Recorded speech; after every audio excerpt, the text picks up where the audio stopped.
Labas rytas visiems. Sveiki susirinkę į dar vieną pinigų plovimo prevencijos mokymų sesiją. Ši sesija organizuojama pagal šių metų EML centro mokymų kalendorių. Ir šiandienos mokymų tema - galutinio naudos gavėjo nustatymas bei patikra, teorija ir praktika.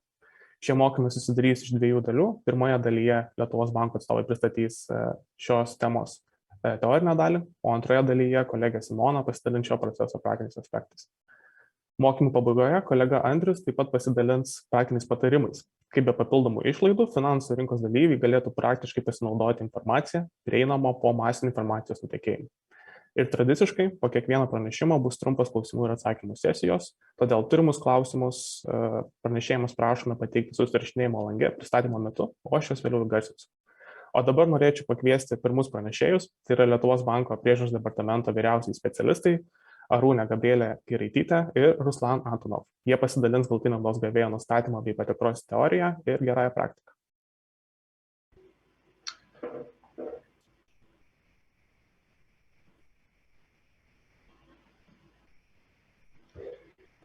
Taip, tai labas rytas visiems. Sveiki visi susirinkę į naudos gavėjų nustatymų mokymus. Paskutinę šių metų pavasario dieną. Malonu matyti tiek daug žmonių, kurie domisi naudos gavėjų nustatymu. Tikiuosi, kad parengti mokymai jums bus naudingi. Kaip ir Deividas mūsų jau pristatė, bet aš dar norėčiau pilnai pristatyti. Mano vardas Ruslanas Antonovas, Lietuvos banko pinigų plovimo prevencijos skyriaus vyriausiasis specialistas, su kolegė Arūnė Gabrielė Giraitytė. Šiandien jums pristatysime mūsų mokymo temą, tai naudos gavėjų nustatymą bei patikros teorija ir geroji praktika. Mokymo metu pristatysime naudos gavėjų nustatymų tinkamą įgyvendinimą, pasidalinsime gerąją praktiką, kurią pastebime tikrindami finansų rinkos dalyvius įgyvendinčius teisės aktų reikalavimus. Taip pat aptarsime naudos gavėjų registrą, kurį ES valstybės narės privalo įgyvendinti. Kita skaidra.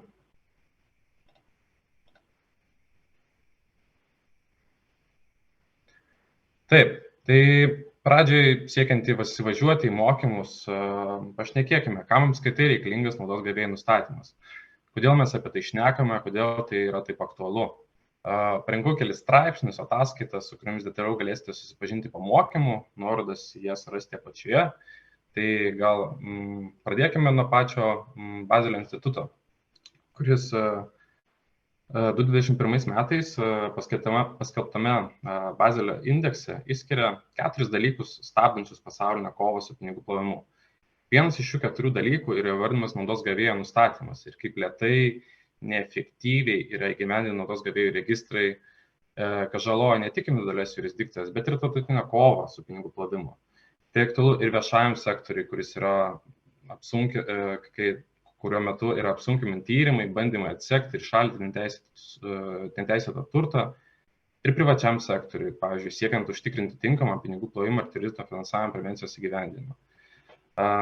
Taip pat, kaip žinote, FATF yra tarptautinė organizacija, kurios rekomendacijos yra išleistos ir nėra teisiškai privalomas, tačiau yra taikomas tarptautinių standartų kovojant su pinigų plovimo prevencija. Tai konkrečiai įvardinant, pavyzdžiui, 24 ir 25 rekomendaciją, tai 24 rekomendacija yra juridinių asmenų naudos gavėjų nustatymų skaidrumas, bei 25 rekomendacija yra teisinių susitarimų naudos gavėjų nustatymų skaidrumas. Tai jeigu pasižiūrėsite detaliau į statistiką, šita statistika buvo pateikta balandžio mėnesio šių metų FATF ataskaitoje, tačiau informacija buvo renkama nuo 2013 metų. Tai iš esmės, ką galime pamatyti, kad daugiau nei pusė valstybių yra įgyvendinusios įstatymus ir reikalavimus, kad suprastų ir įvertintų riziką, siekia nustatyti naudos gavėjus. Tačiau tik tais 9% valstybių užtikrina tinkamą reikalavimą susijusių su naudos gavėjų nustatymu aukšto efektyvumo. Kaip matome, remiantis statistiką, naudos gavėjų nustatymo efektyvumas yra pakankamai silpnas. Toliau galima būtų gal trumpai aptarti įvairių tų tipų subjektus, kurie yra naudojami korupcijos schemose. Knygoje The Puppet Masters, kurioje yra įvertinta 150 didžiausių korupcijos atvejų, tai dažniausias atvejais, kokiais subjektais yra naudojama, tai yra įmonės. Iš 150 analizuotų korupcijos atvejų, 128 atvejais buvo naudojamasi įmonėmis siekiant įgyvendinti nelegalią veiklą. Kodėl taip yra? Visų pirma, įmonės yra pakankamai lengvai steigti, tarptautinio lygmenio vis dar stinga tinkamai įgyvendinti naudos gavėjų registrų, trūkstama informacijos siekiant nustatyti naudos gavėjus, taip pat įmonių yra pakankamai daug ir jos pasimeta tarp tos informacijos tikrinimo ir rinkimo. Galima išskirti gal kelių tipų įmonės, kurios yra naudojamos korupcijos schemose, tos vadinamos tuščios įmonės, kitaip vadinamos dar shell companies, tai toj analizai virš 50% atvejų buvo naudojamas būtent šiomis įmonėmis, kurių pagrindinis tikslas buvo legalizuoti nelegalias lėšas. Įprastai šios įmonės apsimeta teikiančias paslaugas, kurių gyvendimą yra sunkiau patikrinti. Pavyzdžiui, konsultacinės paslaugos, IT paslaugos, rinkodaros paslaugos. Taip pat galima būtų išskirti neveiksnės bendrovės, kitaip dar vadinamas shell companies, kurios įprastai yra įsteigiamos ir kažkokį laiko tarpą yra visiškai neaktyvios, po kažkurio laiko įprastai yra įsigyjamos trečiųjų asmenų ir pradeda veikti. Ir tada įprastai ta tuščia bendrovė, neveiksni bendrovė patampa tuščia bendrovė, kitaip tai vadinama shell company. Ką svarbu žymėti, kad tos neveiksnios bendrovės ne visais atvejais, pavyzdžiui, viešai paskelbia, kad perduoda informaciją, perduoda kontrolę kitam asmeniui. Tarkim, jeigu jinai yra įsigyjama, tai dokumentuose gali figūruoti tas pats asmuo. Todėl dažnai tokias įmonės reikia vertinti, ar tas asmuo nėra iš tikrųjų statytinis asmuo. Taip pat, ką galima būtų paminėti iš analizės vertinimo, tai kaip pavyzdžiui patikos bendrovės, tai lyginant su įmonėmis, patikos bendrovėmis yra daug rečiau pasinaudojama korupcijos atvejais, tai taip pat gali nulemti keli dalykai, tai patikos bendrovės sunkiau įsteigti nei įmonės, patikos bendrovė yra mažiau. Finansų įstaigose patikos bendrovės įprastai yra atidžiau tikrinamos. Patikos bendrovėmis gali būti pasinaudojimas siekiant nuslėpti turtą, išvengti mokesčių. Patikos bendrovėse taip pat yra kitoks naudos gavėjo nustatymo metodas. Tenais reikia nustatyti patikėtinį, patikėtoją, lėšų saugotoją. Fondai. Fondais taip pat kartais yra pasinaudojama siekiant nuslėpti vieno arba kelių asmenų grupės lėšas. Fondai taip pat Lietuvoje turės teikti informaciją apie naudos gavėjus į naudos gavėjų registrą, todėl svarbu vertinti, ar nėra asmens arba asmenų grupės, kurie sudarytų virš 25% fondų dalies. Ką reikėtų atkreipti dėmesį fonduose, tai būtent, kai fondai yra steigiami mažai asmenų grupiai, šeimos nariams, tarpusavėje susijusiems asmenimis. Taip pat trumpai išskiriama analizai toks dalykas kaip fiktyvūs subjektai. Kas tai būtų? Tai yra bet kokie teisiniai susitarimai, kurie nebūtų juridinis asmuo. Koks to tikslas? Dažnai steigiami siekiant suklaidinti tiek finansų įstaigas, tiek valstybinį sektorių. Ir viešas, ir privatus sektorius gali būti mažiau susipažinę su tokio pobūdžio teisinių darinių egzistavimu, kas padeda vilkinti procesą, nustatant tikrąjį savininką. Klausimas, kodėl aš šneku apie visas tas bendrovės, apie šios visus įvairius subjektus, tai visais korupcijos atvejais šie subjektai yra steigiami, kad būtų sunkiau nustatyti asmenį gaunantį iš jų naudą. Todėl visais atvejais yra svarbu nustatyti, kas yra naudos gavėjas, reguliariai atnaujinti duomenis apie klientą ir naudos gavėją, bei vertinti, ar asmuo, kuris nurodytas naudos gavėjų, yra naudos gavėjas de facto, ar jis nėra statytinis. Kita skaidra. Taip, teisės aktų reikalavimai. Tai, kaip visi žinote, reikalavimai nustatyti naudos gavėją atsirado ne Lietuvoje, ne mes nesugalvojom tos reikalavimus, mes įgyvendinam tos reikalavimus. Tai kaip ir minėjau pačiai pradžioj, pradedant nuo FATF rekomendacijų. Jos yra nustačiusios tarptautinius standartus, jie nėra privalomi, tačiau tai yra standartai, kuriuos valstybės narės bando įgyvendinti. Ir tarp tų standartų atsiranda reikalavimas tinkamai nustatyti naudos gavėją. Toliau po jo seka ES direktyva, kurią valstybės narės turi teisiškai perkelti į nacionalinę teisę. Iš ES direktyvos atsiranda pareiga nustatyti naudos gavėją finansų įstaigoms ir kitiems įpareigotams subjektams. Taip pat atsiranda pareiga valstybėms narėms įsidėti naudos gavėjų registrą. Naudos gavėjų tinkamą nustatymą taip pat patikslina Europos bankininkystės institucijos gairės, kuriomis vadovaujantis finansų įstaigos privalo įgyvendinti tinkamas pinigų plovimo ir terorizmo finansavimo kontrolės priemonės. Ir tada mes jau nusileidžiame į mūsų nacionalinę teisę, mūsų teisės aktus, kurie detalizuojantis, kaip Lietuvoje yra gyvendinta pinigų plovimo ir terorizmo finansavimo prevencija, taip pat ir naudos gavėjo nustatymo reikalavimus. Tai pagrindinis teisės aktas yra Lietuvos Respublikos pinigų plovimo ir teroristų finansavimo prevencijos įstatymas. Taip pat svarbu pažymėti tokius poįstatyminius teisės aktus, kaip Lietuvos banko nurodymai finansų rinkos dalyviams, kuriais siekiama užkirsti kelią pinigų plovimo ir terorizmo finansavimui. Ir dėl naudos gavėjų registro svarbu nurodyti Teisingumo ministro patvirtintus JADIS nuostatus, kuriuose yra detalizuojama duomenų teikimo į naudos gavėjų registrą bei nustatymo tvarka. Kita skaidrė. Taip. Atsiprašau. Užkimau šiek tiek. Kasgi yra tas naudos gavėjas? Naudos gavėjas įstatyme išskiriamas į tiesioginį savininką, netiesioginį savininką ir asmenį, kuris gali kontroliuoti kitomis teisėmis. Tai tiesioginis savininkas, kas tai yra? Tai šiaip tai yra fizinis asmuo, kuris tiesiogiai turėdamas didesnį kaip 25% akcijų, pajų, įnašų ir arba balsų dalį kontroliuoja juridinį asmenį. Visais atvejais naudos gavėjas bus fizinis asmuo. Taip pat, jeigu vertinti per netiesioginį savininką, tai būtų fizinis asmuo, kuris kontroliuoja juridinio asmens dalyvį. Tai iš esmės mes einame į struktūrą ir žiūrime, ar juridinio asmens struktūroje nėra asmens, fizinio asmens, kuris turėtų didesnį kaip 25% akcijų, pajų, įnašų ir arba balsų dalį. Prie netiesioginio savininko taip pat priskiriamas asmuo, kuris gali kontroliuoti juridinį asmenį kitais būdais. Kas tai yra kontrolė kitais būdais? JADIS nuostatose yra išskirtas pavyzdinis sąrašas.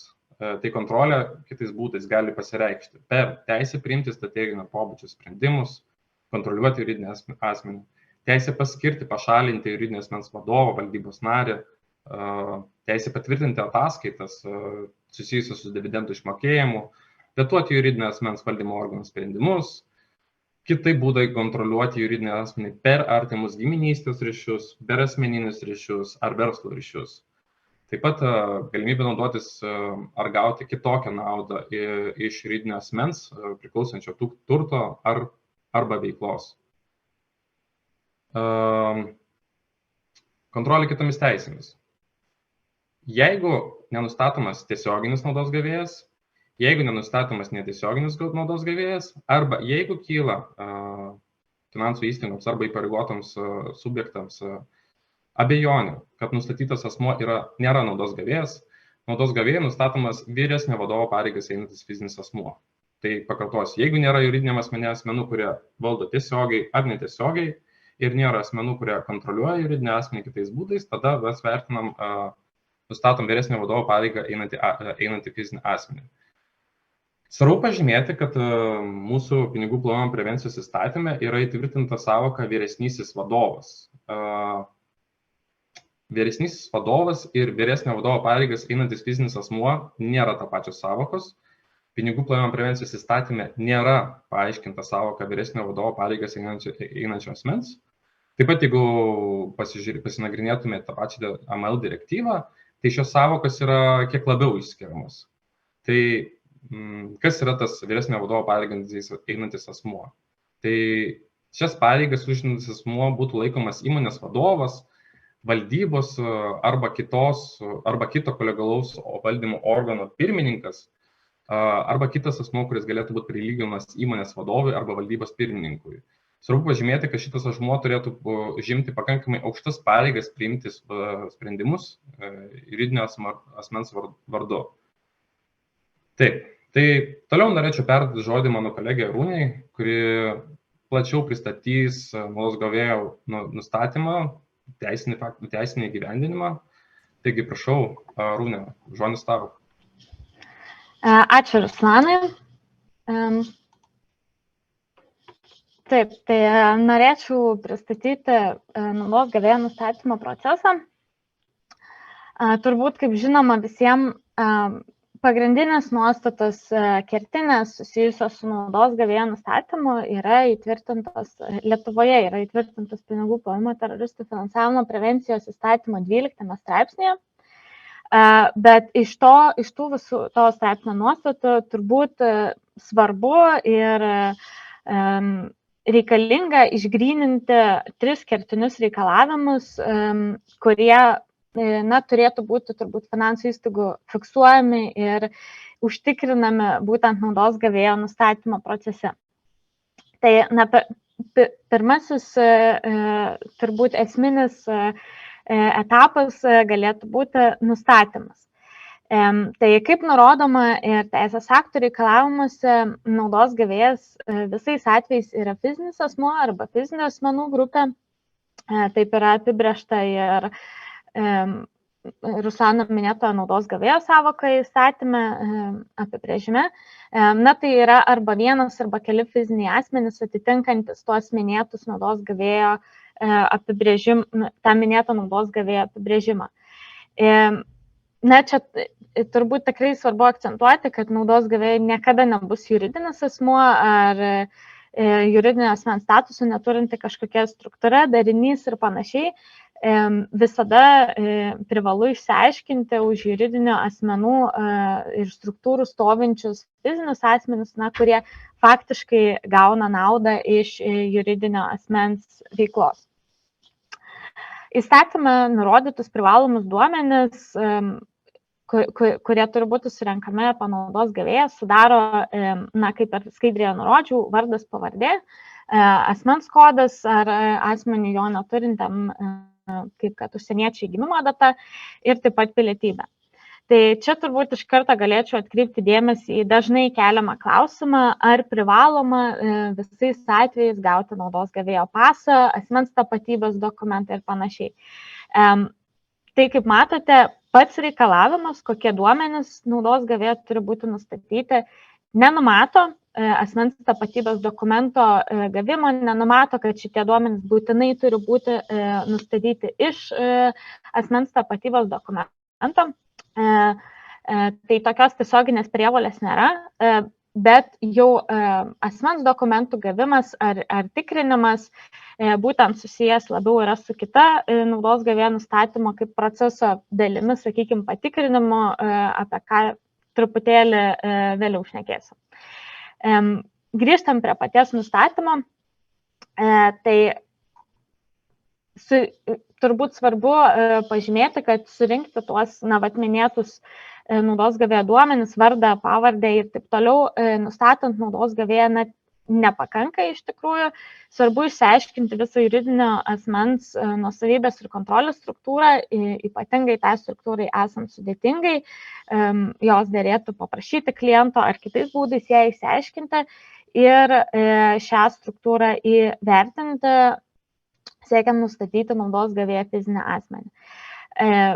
Čia gali kilti klausimas, tas mano minėtas 12 straipsnis, tas pagrindinis naudos gavėjo straipsnis pinigų plovimo teroristų finansavimo prevencijos įstatyme, jeigu taip galima pavadinti tą straipsnį, jis nenumato reikalavimo tiesiogiai surinkti visą tą struktūrą įvertinti, bet čia pažymiu, kad nuosavybės ir kontrolės struktūros surinkimas ir vertinimas juridinio asmens atžvilgiu yra privaloma kliento tapatybės nustatymo dalis numatyta įstatymo 9 straipsnėje. Ir būtent naudos gavėjo nustatymo aspektu vertinti struktūrą yra ypatingai svarbu, kadangi tiesiog gavus duomenis apie, vadinkim, bet kokį asmenį, gavus jo vardo, pavardės ir panašiai duomenis, turbūt negalime sakyti, kad jau yra nustatytas naudos gavėjas, tam, kad žinotume, kad tikrai tas asmuo yra naudos gavėjas, kad jis atitinka Ruslano minėtą apibrėžimą ar kad jisai kontroliuoja subjektą. Tam reikalinga išsiaiškinti visą nuosavybės ir kontrolės struktūrą, taip sakant, visą grandinę kontrolės ar nuosavybės vedančią būtent iki to fizinio asmens ar tų kelių fizinio asmenų valdančių juridinį asmenį. Kitas svarbus proceso žingsnis yra patikrinti duomenis apie naudos gavėją. Tiek įstatymas, tiek Lietuvos banko nurodymai irgi taip pat Ruslano minėti, jie numato prievolę informaciją patikrinti nepriklausomose ir patikimose šaltiniuose. Tai turbūt reikėtų pirmiausia pradėti nuo to, kas yra tas patikimumas ir nepriklausomumas šaltinio. Tai vertinant šaltinio patikimumą, reikėtų vertinti tokius požymius kaip pavyzdžiui, ar informacijos šaltinėje, iš kurio gaunama informacija, tie duomenys yra atnaujinami, peržiūrėjami periodiškai, ar jie yra aktualūs, tai yra nesenai atnaujinti, ar yra galimybė padirbti ar suklastoti šią informaciją, kiek sudėtinga tą šaltinį yra padirbti ir suklastoti. Tai pats patikimumas tiesiog iš esmės reiškia, kad informacija yra aktuali, patvirtinta, verifikuota, nesuklastota. Vertinant šaltinio nepriklausomumą, tai svarbiausia yra įvertinti, ar tas konkretus šaltinis nėra susijęs su pačiu klientu, tiesioginiais asmeniniais, profesiniais, šeimos ryšiais, ar šaltinis galėjo būti paveiktas paties kliento kažkokių tais veiksmų. Tai ką iš praktikos pastebime, kad finansų rinkos dalyviam užmezgant dalykinius santykius su klientais neretai būna sudėtinga užtikrinti tų šaltinių patikimumą ir nepriklausomumą. Gal ne visais atvejais ir labai stengiamasi tą užtikrinti, bet ypač suprantame tikrai, kad jurisdikcijose ypatingai tose, kur nėra naudos gavėjų registrų ar nėra apskritai viešų kažkokių registrų, tą patikimumą, nepriklausomumą užtikrinti yra sudėtinga. Bet čia turbūt dar galiu pažymėti, kad įstatymas numato taip pat galimybę prašyti kliento nurodyti viešuosius šaltinius, turbūt ir kitokius šaltinius galima kliento prašyti nurodyti, kurgi būtų galima patikrinti tą informaciją apie naudos gavėją. Kalbant jau apie pačius šaltinius daugiau iš praktinės pusės, tai Lietuvos banko nurodymai finansų rinkos dalyviam šiek tiek detalizuoja, kokie duomenys, dokumentai ar informacija jau laikomi gautais iš to patikimo ir nepriklausomo šaltinio. Tai turbūt kaip standartas būtų registrų išrašai, registrų duomenys. Taip pat, kas yra Lietuvos banko nurodymuose paminėta ir ką tikrai praktikoje labai dažnai matoma taikoma, tai yra būtent asmens tapatybės dokumentai. Kaip jau minėjau, finansų įstaigos neretai naudoja tos duomenis patikrinti naudos gavėjo vardui, pavardei, asmens kodui, pilietybei. Tai, kaip minėjau, nors tiesioginio reikalavimo šitus dokumentus rinkti nėra, bet tikrai būtent asmens tapatybės dokumentai yra vienas patikimiausių ar patikimiausias šaltinis būtent pasitikrinti tuos naudos gavėjo asmens duomenis. Kitas dažnai naudojamas dokumentas yra ne kaip pats dokumentas, bet notaro patvirtinti įvairūs dokumentai. Tai čia gal galima pastebėti, kad praktikoje ne visada finansų rinkos dalyviai užtikrina kad tie notaro dokumentai patvirtinti tikrai būtų atitinkantis tą patikimą nepriklausomą šaltinio standartą, vadinkime taip. Na, kadangi vien tiesiog tai, kad notaras kažką pasirašė, kažką patvirtino, tai nėra pakankama laikyti, kad jau yra tinkamai patikrinti naudos gavėjo duomenis, labai svarbu pasižiūrėti formuluotę, ką tvirtina notaras, ar jis tvirtina tiesiog paties dokumento tikrumą, ar jis tvirtina naudos gavėjo faktą, kad yra patikrinti jau paties notaro galbūt duomenis ir panašiai. Tai kiekvienas atvejis, aišku, yra individualus, bet svarbiausia, kad būtų vertinamas būtent to patvirtinimo turinys. Praktikoje labai dažnai, pakankamai dažnai pasitaikanti turbūt vengtina praktika yra, kai gaunami duomenys patvirtinantis naudos gavėją, ypatingai nuosavybės struktūros duomenys ar akcininkų registrai yra išimtinai paties kliento sukurti, taip sakant, ar patvirtinti tik tais jų vadovo, tai pavyzdžiui įvairūs vidiniai įmonės akcininkų registrai, kurie nėra teikiami atitinkamam valstybiniam registrui, nėra kažkaip verifikuojami ir tikrinami, iš esmės yra tiesiog pačios įmonės pasirašyti duomenis. Na tai tokie duomenys patys savaime be papildomų patikrinimo ar patvirtinimo tikrai negali būti laikomi nepriklausomais, kadangi jų šaltinis iš esmės yra tiesiog pats klientas. Taip, ir sekantis turbūt paskutinis šito naudos gavėjo nustatymo proceso žingsnis ar sudėtinė dalis yra tų pateiktų naudos gavėjo duomenų patvirtinimas. Tai daugiau jau toks, vadinkim, formalesnis reikalavimas, jeigu nustatymas ir patikrinimas yra labai, vadinkim, vertinamojo, reikalaujantis daug duomenų vertinimo ir panašiai, tai patvirtinimas gal jau yra toks formalesnis reikalavimas, bet vis tik jo privalu laikytis, užsitikrinant, kad tie duomenys yra tinkamai pateikti. Tai įstatymas numato tikrai ne vieną būdą, kaip kliento atstovas tuos duomenis pateiktus galėtų patvirtinti. Turbūt apie kiekvieną iš jų detaliai nepasakosiu, bet į ką svarbu atkreipti dėmesį, tai visų pirma, kad tas patvirtinimas būtų. Antra, kad patikrinti, ar tikrai patvirtinimą suteikia tinkamas atstovas, tai ar vadovas, ar įgaliotas asmuo. Taip pat tuos pateiktus patvirtintus duomenis patikrinti, ar nėra klastojimo ar kitokių požymių rodančių, kad patvirtinimas yra netinkamas. Tai pavyzdžiui, kvalifikuoto elektroniniu parašu pasirašyti dokumentai tikrai gali būti patikrinami įvairiose viešose šaltiniuose dėl to parašo tinkamumo, dėl jo galiojimo. Vienas tokių šaltinių yra registrų centro puslapis GoSign. Taip pat, jeigu dokumentai yra tiesiog patvirtinami parašu ranka ar atsiunčiami jau pasirašyti, reikėtų pasižiūrėti, ar tie parašai nėra tiesiog įkopijuoti, įklijuoti ir panašiai.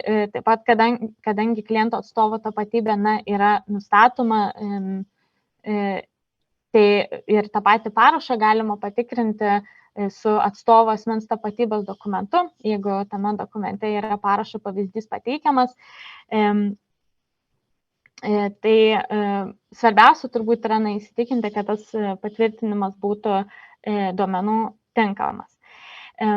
Ką dar norėčiau pažymėti, kad net jeigu visus minėtus naudos gavėjo duomenis ir tų duomenų patikrinimus pats finansų rinkos dalyvis gali gauti tiesiogiai iš valstybės registrų atitinkamai ir pasitikrinti juos nepriklausomose patikimose šaltiniuose, bet kuriuo atveju vadovaujantis įstatymo nuostatomis, tie duomenys turėtų būti pateikiami kliento patvirtinimui, išskyrus, žinoma, įstatymą nustatytas išimtis.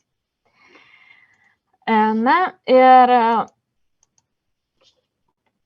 taip pat, ko dar norėčiau pasidalinti, kad jau nustačius, patikrinus ir patvirtinus naudos gavėjo duomenis, labai svarbu yra nepamiršti, kad naudos gavėjo nustatymas nėra savatikslis, formalus reikalavimas. Tie duomenys neturi gulėti, taip sakant, kažkur lentynoje, byloje ar kompiuterio aplankose, kadangi slepiamas naudos gavėjas neretai naudojamas įvairioms nusikalstamos schemoms, ką Ruslanas šiek tiek minėjo pradžioje. Tai turbūt nestebina tas, kad naudos gavėjo nustatymas yra vienas iš svarbiausių pinigų plovimo teroristų finansavimo prevencijos reikalavimų, kadangi iš esmės yra faktiškai, jo tikslas yra faktiškai nustatyti už juridinių asmenų stovinčius fizinius asmenis, faktiškai gaunančius naudą, kurių nenustačius tiesiog nebus galima įsitikinti, kad jie nėra asmenys užsiimantis nusikalstamą veiklą, kitokie, aukštesnę riziką keliantis asmenys ir panašiai. Ir tuos naudos gavėjo nustatymo metu gautus duomenis svarbu panaudoti įgyvendinant kitus pinigų plovimo teroristų finansavimo prevencijos reikalavimus. Kas pastebima praktikoje, tikrai ne visada yra įgyvendinama ar ne visoje apimtyje. Kartais tie duomenys tarsi guli pamiršti, vadinkim tai. Tai visų pirma, tos naudos gavėjo duomenys nustačius jau reikėtų juos vertinti ir būtent įtraukti į kliento rizikos vertinimą. Tai vertinant kliento riziką be aišku kitų požymių, reikėtų įvertinti su kliento juridinio asmens nuosavybės ir kontrolės struktūra susijusias aplinkybės, tai yra pačios visos tos struktūros vedančios iki naudos gavėjo sudėtingumą, ar apskritai ta struktūra visa savaime nėra skirta paslėpti naudos gavėją ar paslėpti kažkokius kitokius dalykus, ar struktūroje nėra naudojamasi formaliais akcininkais, statytiniais, kurie slepia tikrąją naudos gavėją. Taipogi, pavyzdžiui, vertinant kliento geografinę riziką, reikalinga atsižvelgti ir į naudos gavėjo pilietybę, kuri yra nustatyta naudos gavėjo tapatybės nustatymo metu. Jei gaunami, renkami duomenys, taip pat ir apie rezidavimo valstybę, kas šitie visi naudos gavėjo duomenys gali indikuoti apie didesnę pinigų plovimo ar teroristų finansavimo riziką, nepriklausomai nuo paties juridinio asmens steigimo valstybės, kuri gali būti pasirinkta kaip tik tiesiogiai siekiant tą riziką susimažinti paties jau kliento. Taip pat labai svarbu, kad atliekant deramą klientų tikrinimą, atitinkamai būtų tikrinami ir naudos gavėjo duomenys. Tai, pavyzdžiui, vienas iš tokių standartinių, vadinkim, reikalavimų yra tikrinti naudos gavėjo politiškai pažeidžiamo paveikiamo asmens statusą, kuris vėlgi gali turėti itin didelę reikšmę kliento rizikos vertinimui jau minėtam. Atnaujinant kliento duomenis, labai svarbu atnaujinti ir naudos gavėjo duomenis, užtikrinti, kad ta naudos gavėjo informacija dalykinių santykių eigoje išlieka aktuali. Atliekant dalykinių santykių operacijų stebėseną, naudos gavėjo ir apskritai visos nuosavybės struktūros duomenis taip pat reikėtų panaudoti, juos turėti omenyje stebėseną atliekant, nes šie duomenys gali indikuoti, pavyzdžiui, apie operacijas atliekamas susijusiams įmonės, kurios vis tik jų vertinimas jau yra kiek kitoks negu tiesiog su bet kuriais kitais verslo partneriais ar visai nesusijusia įmonė. Na ir taipogi naudos gavėjų duomenys yra tikrai labai svarbus tinkamam tarptautinių sankcijų įgyvendinimui, kadangi sankcionuoti fiziniai asmenys tikrai labai dažnai, jie žino, kad jie yra sankcionuoti, jie tą tikrai žino, todėl labai dažnai veikia netiesiogiai, pasitelkdami įvairias įmonės, pasitelkdami susijusius fizinius asmenis, kuriuos naudoja kaip statytinus, naudoja taip pat ir šeimos narius, kai faktiškai naudą gauna ar kontroliuoja tos juridinius asmenys, šie asmenys. Todėl tinkamai nustatyti tą tikrąjį naudos gavėją yra labai svarbu ir tinkamam tarptautinių sankcijų gyvenimui ir be abejonės laikytis reikalavimo tą naudos gavėją patikrinti dėl atitikties tarptautiniam finansiniam sankcijom.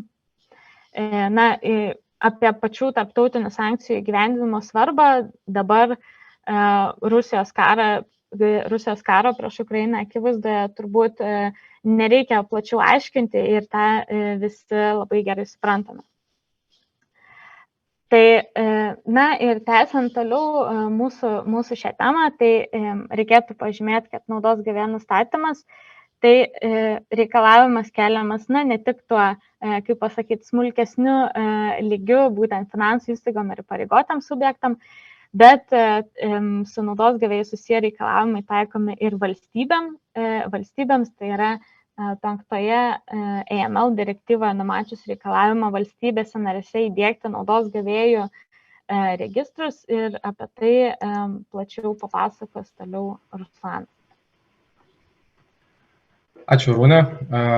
Tai, kaip žinote, Lietuvoje pradėjo jau veikti naudos gavėjų registras, JADIS posistemis JANGIS, į kurį yra teikiami duomenys apie naudos gavėjus. Jis pradėjo veikti palaipsniui, tai šiuo metu jau galime teikti duomenys apie tos naudos gavėjus. Toks keistas niuansas, kad viskas, kas susijęs su pinigų plovimo prevencija, dažnai atsiranda tam pačiam pinigų plovimo ir turizmo finansavimo prevencijos įstatyme. Tai prievolė juridinės asmenims teikti duomenys apie naudos gavėjus taip pat yra nurodyta tam pačiame įstatyme, nors jie nėra nei įpareigoti subjektai, nei finansų įstaigos. Tai pasikartosiu, kad PPTPI numato prievolę visiems Lietuvos Respublikoje įsteigtiems juridiniams asmenims, išskyrus tuos, kur vienintelis dalyvis yra valstybė arba savivaldybė, teikti duomenys į naudos gavėjų registrą. Taip pat papildomai pasikartosiu, kad įstatyme kolektyvinio investavimo subjektai yra prilyginti juridiniams asmenims, taip, kad jiems taip pat atsirastų pareiga teikti duomenys apie naudos gavėjus. Tai iš esmės, jeigu yra taip vadinami fondai, reikėtų vertinti, ar fonduose nėra asmenų turinčių 25% plus. Taip, toliau čia šiek tiek daugiau gal teksto, bet manau, kad tai yra pakankamai svarbu. Išskirti teisės aktų pakeitimai, kurie įsigalioja nuo rugpjūčio 1, kurios privalės įgyvendinti finansų įstaigos ir kiti įpareigotai subjektai.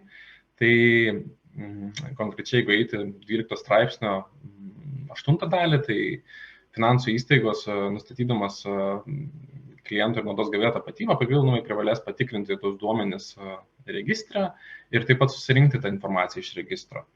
11 dalis 12 straipsnio įpareigoja finansų įstaigos ir kitus įpareigotus subjektus nustačius, kad turima informacija netitinka surinktai informacijai, privalės apie tai pranešti klientui ir pasiūlyti pateikti tikslę informaciją apie naudos gavėjus į registrą. Ir taip pat 12 straipsnis, kuris matyt yra vienas aktualiausių, galimai svarbiausių įgyvendinant įstatymo pakeitimus, tai kad bus draudžiama pradėti dalykinius santykius arba vykdyti vienkartinę piniginę operaciją ar sandorį, išskyrus vykdomus sandorius dalykinių santykių metu, kai informacija apie naudos gavėjus nėra pateikta į tą patį JADIS registrą arba ta informacija netitinka finansų rinkos dalyvio arba kito įpareigotojo subjekto turimos informacijos apie klientų naudos gavėjus. Kita skaidrė.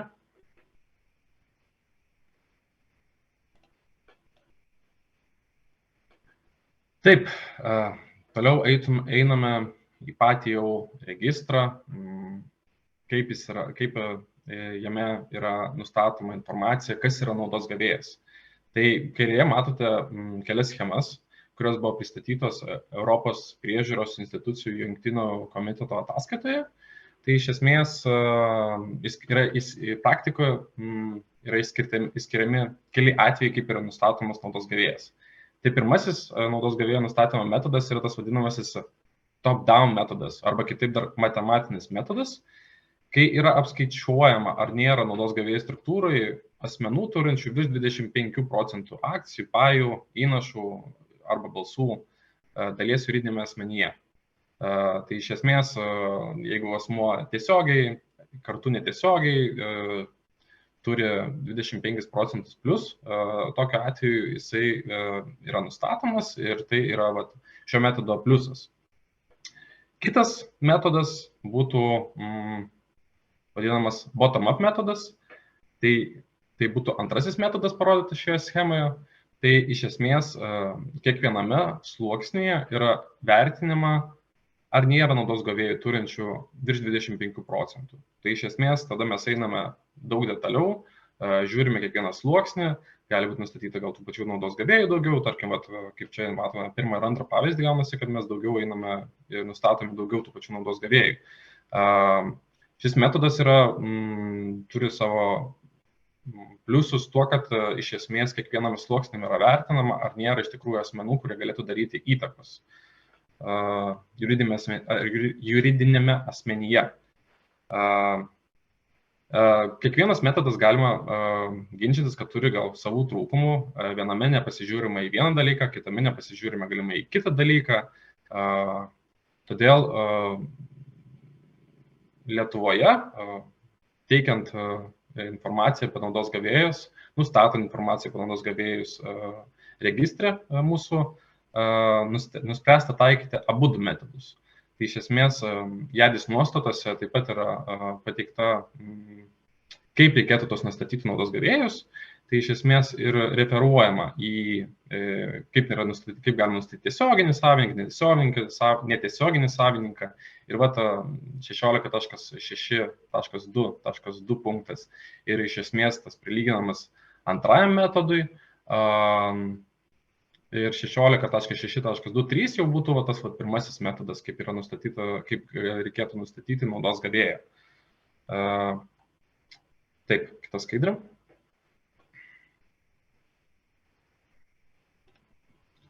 Taip, tai pabaigai norėčiau atkreipti finansų rinkos dalyvių ir kitų įpareigotojų subjektų dėmesį. Skatiname finansų rinkos dalyviais aktyviai dalintis žinutės su savo klientais. Jau dabar teikti informaciją, nelaukti ten tos rugpjūčio 1-osios, nes iš esmės jau tada atsiras tas įpareigojimas, kad ten reikėtų tą informaciją tikrinti. Dėl to gali finansų įstaigos susidurti su sunkumais su įstatymų įgyvendinimu. Taip, finansų įstaigos prisidėdamas prie to skatinimo klientus pateikti informaciją, įgyvendins ne tik teisės aktų reikalavimus, bet prisidės prie bendro tikslo stiprinti pinigų plovimo prevenciją valstybėje. Taip pat, kaip ir minėjau, registras pradėjo veikti pakankamai neseniai šiais metais, jis buvo diegiamas palaipsniui, dėl to, iš tikrųjų, kai kurie juridiniai asmenys galimai nesusipažinę su tuo, kad jie turi pareigą teikti informaciją į naudos gavėjų registrą, arba nemato poreikio, kodėl reikėtų teikti informaciją į naudos gavėjų registrą, nes iš esmės ten jau kažkokia informacija JADIS yra pateikta. Pavyzdžiui, tie patys akcininkai yra nerodyti, bet ne visais atvejais akcininkai yra naudos gavėjai. Dėl to papildomai pakartosiu, skatiname finansų rinkos dalyvius informuoti savo klientus, kas tai yra naudos gavėjas, kodėl tai reikia teikti duomenis į naudos gavėjų registrą ir juos edukuoti. Ačiū už dėmesį.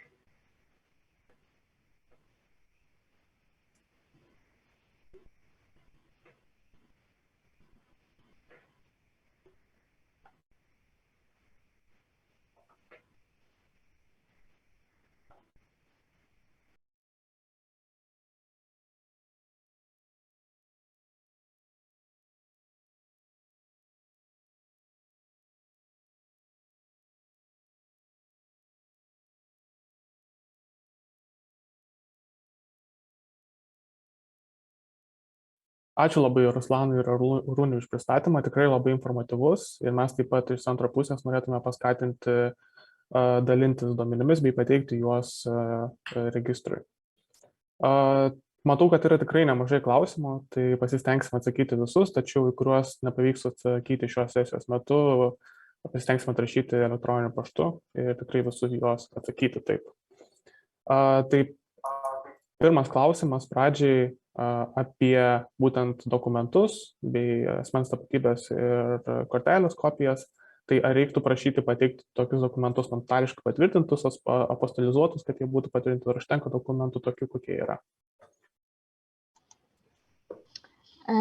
Taip, tai visų pirma, kaip minėjau, jau ir paties tiesioginio reikalavimo naudos gavėjo atžvilgių pateikti pačius tos dokumentus tiesioginio nėra, bet kai šie kai asmens tapatybės dokumentai yra naudojame kaip patikrinimas tos informacijos pateiktos apie naudos gavėją patvirtinimui, iš esmės patikrinimui, tai vėlgi tiesioginio teisinio reikalavimo, kad jie būtų notarizuoti ar apostilizuoti, tai nėra. Vėlgi tai turėtų būti vertinama tiek kiekvienu individualiu atveju, tai tiek turėtų būti pačios finansų įstaigos ar kito įpareigoto subjekto sprendimas priklausomai nuo rizikos, kurią jie mato ir galėtų būti toks papildomas dokumentų tvirtinimas numatytas kaip papildoma rizikos mažinimo priemonė, bet tai jau kiekvieno konkretaus finansų rinkos dalyvio lygmenyje.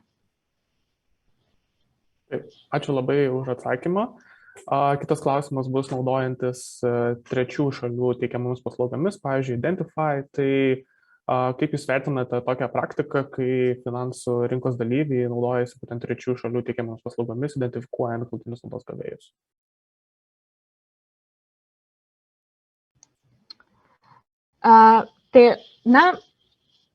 Kažkokio turbūt atskiro vertimą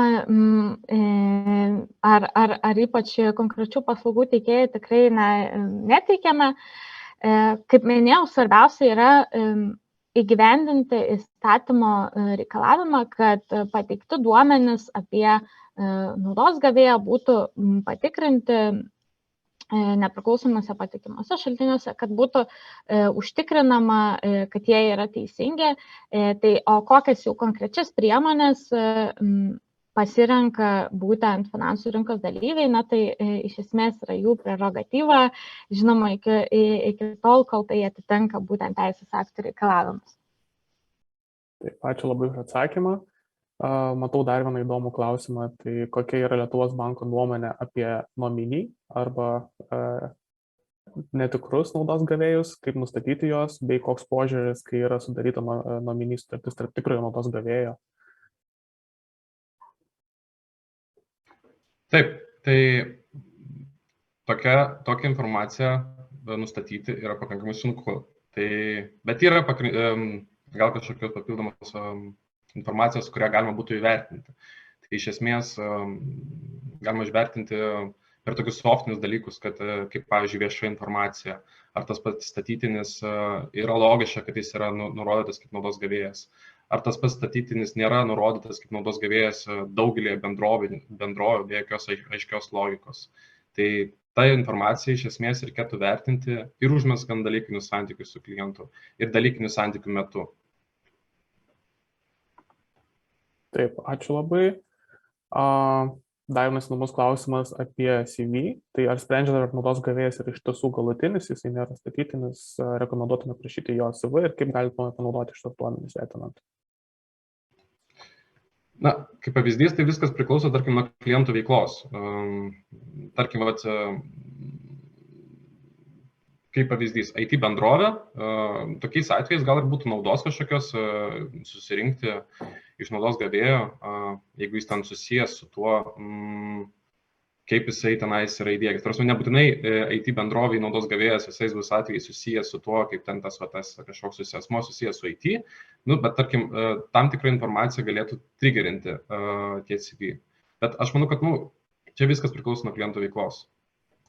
Taip, ir aš gal dar pažymėčiau, kad tas Na, CV nėra patikimas, nepriklausomas kažkoks šaltinis, žinoma, kad jis nepriklausomas, jis ateina, na, jau tiesiogiai, turbūt CV dar ir geriau visi bando pasirodyti visada, ar ne?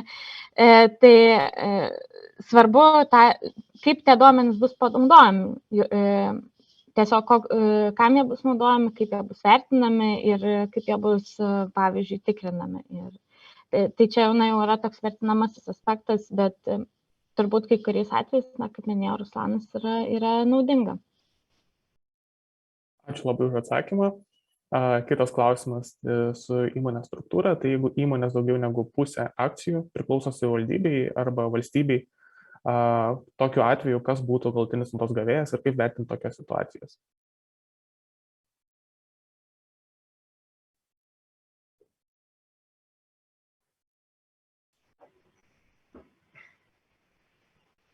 Jeigu neklystu, įstatymai ir numatytas reikalavimas, kai vienintelis dalyvis yra savivaldybė arba valstybė. Tai tokiais atvejais, jeigu ten, tarkim, vis dėlto galima būtų nustatyti naudos gavėją, tai naudos gavėjas turėtų būti nustatomas ir ta informacija turėtų būti taip pat teikiama į naudos gavėjų registrą.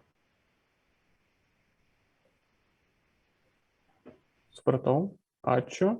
Kitas klausimas dėl dokumentų senumo. Tai kokio laikotarpio dokumentai, notariškai patvirtinti dokumentai dar jūs laikomi aktualiais, o kurie jau būna pasenusio termino. Tai koks terminas yra dokumentų senumo? Na, čia prezimuoju turbūt, kad kalbame apie duomenis, pavyzdžiui, tokius kaip akcininkų registrai ir panašiai, patvirtinančius, kas yra naudos gavėjas. Tai nėra vėlgi numatyta kažkokio teisės aktuose kažkokio konkretaus termino.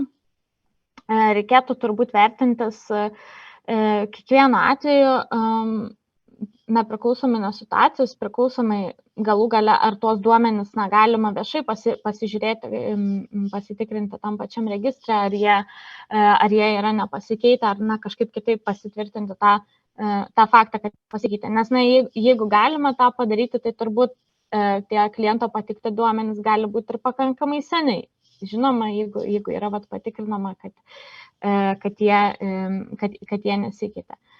Na, tai turbūt svarbiausia kiekvieno atveju būtent užtikrinti, kad yra kažkokie saugikliai, arba tie duomenys yra labai tikrai nauji, ten nesenesni, nežinau, nei keletas mėnesių, arba kad jos galima kažkur kitur pasitikrinti, kad jie yra nepasikeitę. Taip, galbūt pabrėšiu šitą vietą, kad iš tikrųjų svarbus yra saugikliai, tai yra kurios procedūros ir procesai, kuriuos įmonės finansų rinkos dalyviai nusistato viduje ir atitinkama šių procesų laikymasis kiekviename procese.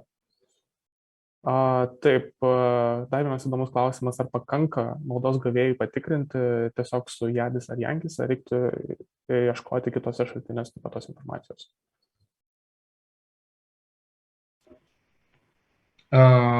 Tai finansų rinkos dalyvis turi teisę susirinkti tą informaciją iš registro, tik tai jis papildomai turi gauti kliento patvirtinimą, kad šitie duomenys yra teisingi. Bet taip pat, aišku, visada svarbu vertinti tą vadinamą soft informaciją, pasižiūrėti papildomai, nes net ir jeigu asmuo nurodo informaciją į tą registrą, pasitikrinti, ypač priklausomai nuo kliento rizikos, yra svarbu, kad nustatyti tuos pačius atvejus, ar asmuo nėra statytinis. Taip pat gal asmuo vengia pateikti tam tikrą informaciją ir naudos gavėjų registrą, pavyzdžiui, dėl per kontrolę per šeimos narius, per kitus susijusius asmenys ir panašiai. Ačiū. Kitas klausimas, ar užtenka gauti apostilizuotų, notarizuotų dokumentų kopijas, ar dokumentai privalo būti atsiųsti originaliam formate? Tai, nežinau, turbūt panašų klausimą jau kaip ir atsakėm, būtent dėl notarizavimo, apostilizavimo, tai dar kartą pažymiu, kad tokio reikalavimo tiesiogiai įstatymę naudos gavėjo nustatymo metu nėra. Ir tokie dalykai kaip notaro patvirtinimas, jau gali būti naudojami būtent kaip duomenų pasitvirtinimas, būtent patikimo nepriklausomo šaltinio. Taip pat notaro prašymas pateikti notaro patvirtintus dokumentus, ar taip pat yra apostilizuotus dokumentus, priklausomai taip pat ir nuo kliento rizikos ar nuo kitų veiksnių gali būti numatyta finansų rinkos dalyvio paties kaip rizikos valdymo, mažinimo priemonė ar to patikimumo užsitikrinimo priemonė. Taip, ačiū už atsakymą. Dar kartą pabrėžiam šitos faktus. Kitas klausimas būtų dėl informacijos atnaujinimo ir ar būtų naudinga informacija, kuri patvirtintų naudos gavėjo gyvenamąją vietą ir ar tokia informacija renkama yra geroji praktika, ar ją reiktų rinkti. Na tai vėlgi gyvenamosios vietos informacija tiesiogiai naudos gavėjo atžvilgiu tiesiogiai nėra reikalaujama teisės aktų, bet turbūt rizikos vertinimui kliento ir tai yra svarbi informacija. Tai turbūt jeigu šios duomenis finansų rinkos dalyviai nusprendžia rinkti, nusprendžia tikrinti, turbūt laikytume tai gerąją praktiką. Žinoma, jeigu tie duomenys renkami ne tiesiog kaip formaliai, kad jie yra surenkami ir vėlgi padedami į lentyną, bet jeigu jie renkami su tikslu būtent geriau suprasti kliento rizikas, geriau jas įsivertinti, tai žinoma, toks finansų rinkos dalyvių sprendimas turbūt gali būti laikomas gerąją praktiką. Super, ačiū. Dar vienas klausimas, kaip turėtų būti tikrinami UBO duomenys tose šalise, kur UBO registravimas nėra privalomas, taip galutinio naudos gavėjo registravimas nėra privalomas ir yra fiksuojamas tik įmonės vidinius dokumentus. Ar tokiems juridiniams asmenims, jeigu nėra informacijos jokiose nepriklausomose šaltiniuose, iš vis būtų negalima teikti finansinių paslaugų? Jo, čia toks klausimas. Įstatymo reikalavimas yra nustatyti, patikrinti informaciją patikimame nepriklausomame šaltinėje. Tai jeigu asmuo negali pateikti tokios informacijos dėl tokios nestandartinės jurisdikcijos, sakyčiau, kad įstatymo reikalavimas neįgyvendintas. Bet nesakau, kad duomenų bazės yra būtent tas pagrindinis šaltinis, iš kurio galima rinkti informaciją. Kaip ir minėjo Arūnė prieš tai, svarbiausia, kad tas šaltinis atitiktų patikimumo, nepriklausomumo kriterijus. Taip, ačiū labai. Dar vienas klausimas specifiškai Arūnei. Tai klausimas skamba taip. Arūnė minėjo pristatymo metu, kad tam tikrais atvejais yra išimtis iš kliento duomenų patvirtinimo, tai yra fizinių parašų arba elektroninių parašų. Ar galėtum patikslinti, kokios tai išimtis ir ar atliekant supaprastintą kliento atpažinimo procesą, galima kliento duomenų patvirtinimo neatlikti? Tai mano prezentacijoje minėtos išimtis yra numatytos toje pačioje, čia kalbame apie pinigų plovimo teroristų finansavimo prevencijos įstatymo 10 straipsnio 4 dalį. Jos yra numatytos pačioje šitoje įstatymo nuostatoje, tai yra, kad tų duomenų nebūtina tvirtintis tais atvejais, kai jie jau buvo, kai tie patys duomenys gaunami ir jie jau buvo anksčiau patvirtinti kliento atstovo, taip sakant, jie yra nepasikeitę. Taip pat, dabar neturiu prieš akis, bet berods, jeigu yra duomenys gaunami iš gyventojų registro ir taip pat duomenys apie vadovą, jeigu neklystu, bet tiksliai rekomenduoju pasižiūrėti 10 straipsnio 4 dalį. Super, ačiū labai. Paskutinis klausimas jau. Tai ką galėtume laikyti politinės partijos naudos gavėjų, kaip jį reiktų identifikuoti? Taip, matyt, einame per tą faktorių, kas politiniai partijai gali priimti sprendimus. Nes iš esmės greičiausiai nebus ten to kažkokio procento dalies, bus tas asmuo, kuris priima pagrindinius sprendimus, kuris būtų alternatyva juridinio asmens atveju vadovui arba pirmininkui. Tai tas pats būtų ir politiniai partijai. Supratau. Ačiū labai už pranešimą, už tikrai informatyvų pranešimą, bei ačiū labai už visus atsakymus. O dabar kelsimės į trumpą 2 minučių pertraukėlę, techninę pertraukėlę, ir po jos bus mūsų antras pristatymas, kurį pristatys mano kolegė, ekspertė Simona. Iki.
Sveiki sugrįžę po trumpos techninės pertraukėlės.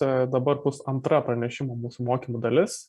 Praneš mūsų kolegė Pinigų plovimo prevencijos kompetencijų centro ekspertė Simona Nedvaraitė. Ji pasidalins praktiniais galutinio naudos gavėjo nustatymo aspektais. Ir prašau, Simona, pristatymas tavo. Tai ačiū Leivai. Sveiki visi, kad prisijungė prie šio mokymo. Per ateinančias 40-45 minutės pasistengsiu pristatyti, kaip nustatyti naudos gavėją ir būtent tose situacijose, kurias matome kaip ir dažniausiai atlikdami pažink savo kliento procesą, tačiau jos nėra standartinės. Taip pat norėčiau tikriausiai pažymėti, kad kiekviena situacija yra individuali ir tai, ką pristatysiu, yra tik tai pagrindas, kaip reikėtų vertinti, tačiau vėlgi kiekvieną situaciją vertinti individualiai. Tai pradėsiu tai, ką mano kolegos iš Lietuvos banko jau pristatė šiek tiek, tai yra galutinio naudos gavėjo nustatymo metodai. Ir jie rinkoje yra naudojami du. Tai pirmasis, matomas ekrane, yra angliškai vadinamas bottom-up arba iš apačios į viršų, kai kiekviename lygyje yra ieškoma asmens, tiek juridinio, tiek fizinio, kuris turėtų daugiau negu 25%, taip lipant iki galutinio naudos gavėjų fizinių asmenų. Ir šiame pavyzdyje tokie galutiniai naudos gavėjai būtų du, tai asmuo A ir asmuo C. Šiuo metodu analizuojant galutinius naudos gavėjus, įmonės, kurios turi mažiau negu 25%, toliau dažniausiai nėra analizuojamas ir jų akcininkai ir naudos gavėjai taip pat nėra žiūrimi. Tai yra labai svarbu pažymėti, nes dėl šios priežasties antruoju metodu mes galime identifikuoti daugiau galutinio naudos gavėjų. Ir antrasis metodas vadinamas angliškai top-down arba iš viršaus į apačią. Taip pat galima kaip ir vadinti matematiniu metodu, kai akcijos kiek juridinis asmuo arba fizinis asmuo akcijų turi į mūsų tyriamą įmonę yra skaičiuojama. Ir šiuo atveju matome, kad asmuo A į mūsų tyriamą įmonę A turi tik tai netiesiogiai suskaičiavus turi 3,86%.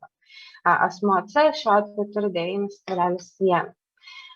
Tačiau būtent šiuo metodu, analizuojant struktūras ir ieškant galutinių naudos gavėjų, žiūrima informacija apie visus akcininkus, visus naudos gavėjus ir kiekviename lygyje bandoma sudėti 100%. Taip atsiranda papildomas galutinis naudos gavėjas, kurio akcijos yra skaidomas per kelias įmonės. Šiuo atveju įmonė B, C ir D. Ir šio asmens nauda yra sudedama per visas šias įmonės ir gaunama 39,4%, kas yra daugiau negu 25% ir toks asmuo yra laikomas galutiniu naudos gavėjų būtent šiuo naudos gavėjo nustatymo metodu. Būtent akcijų skaidimas per skirtingus juridinius asmenis dažnai gali būti naudojamas galutiniam akcininkui nuslėpti.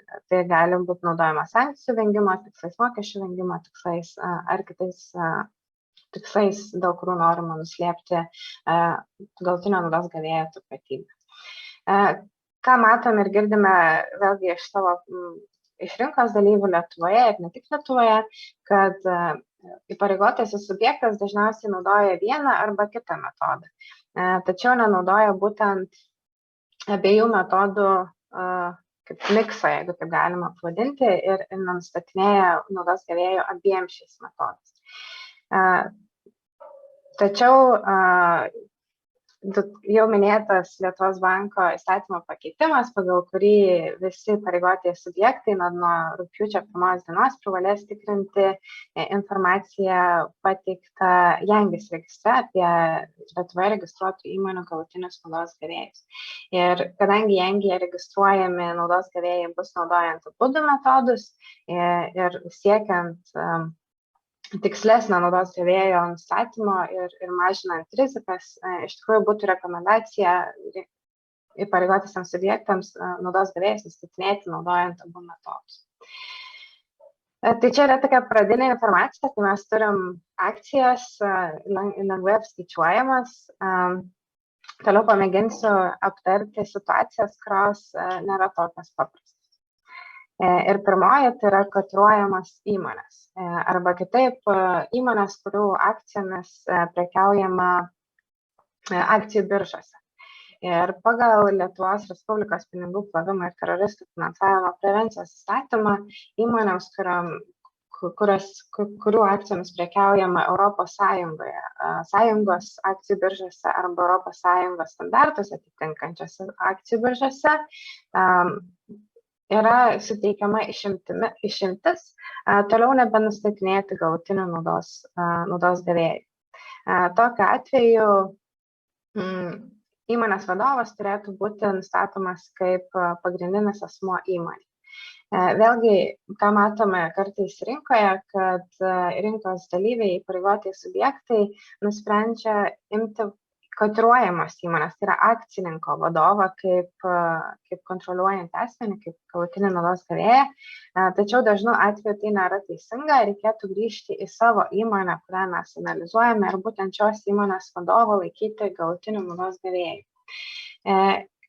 Būna situacijų tikrai ir mano patirtyje, kad kotiruojamas įmonės vadovas turi tam tikras teisės ir galima išvelgti tam tikros kontrolės į dukterinės įmonės valdymą, tačiau tai reikėtų analizuoti atskirai ir kiekvieną kartą įrodinėti atskirai. Pagrindinė taisyklė yra grįžti į savo įmonę, imti jos vadovą kaip galutinį naudos gavėją. Taip pat atsiranda situacijų, kai vienas iš akcininkų yra kotiruojama arba listinguojama įmonė akcijų biržoje.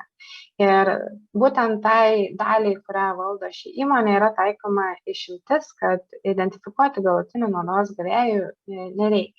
Tačiau likusios akcijos turi būti toliau analizuojamas ir galutinis naudos gavėjas turėtų būti nustatinėjamas pagal visas taisykles arba metodus, kuriuos jūs pasirenkat.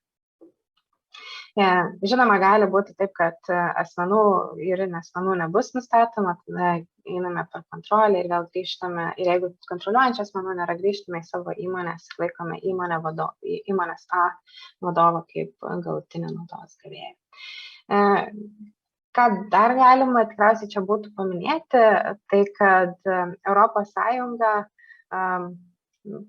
vadovaudamasi finansinių rinkų direktyva MiFID yra nustačiusi tam tikras jurisdikcijas, kurių akcijų biržos yra laikomos ekvivalentėmis. Tai yra, pavyzdžiui, Amerika, Hongkongas, Šveicarija ir panašiai. Tai jeigu tokia informacija reikalinga, tai galite tikrai ją susirasti Europos Sąjungos sprendimuose. Sekantis, taip pat dažnai pasitaikantis struktūroje darinys yra investicinis fondas. Kaip jau vėlgi minėjo mano kolegos, investicinių fondų gali būti įvairių ir kiekvieną jį reikėtų analizuoti skirtingai.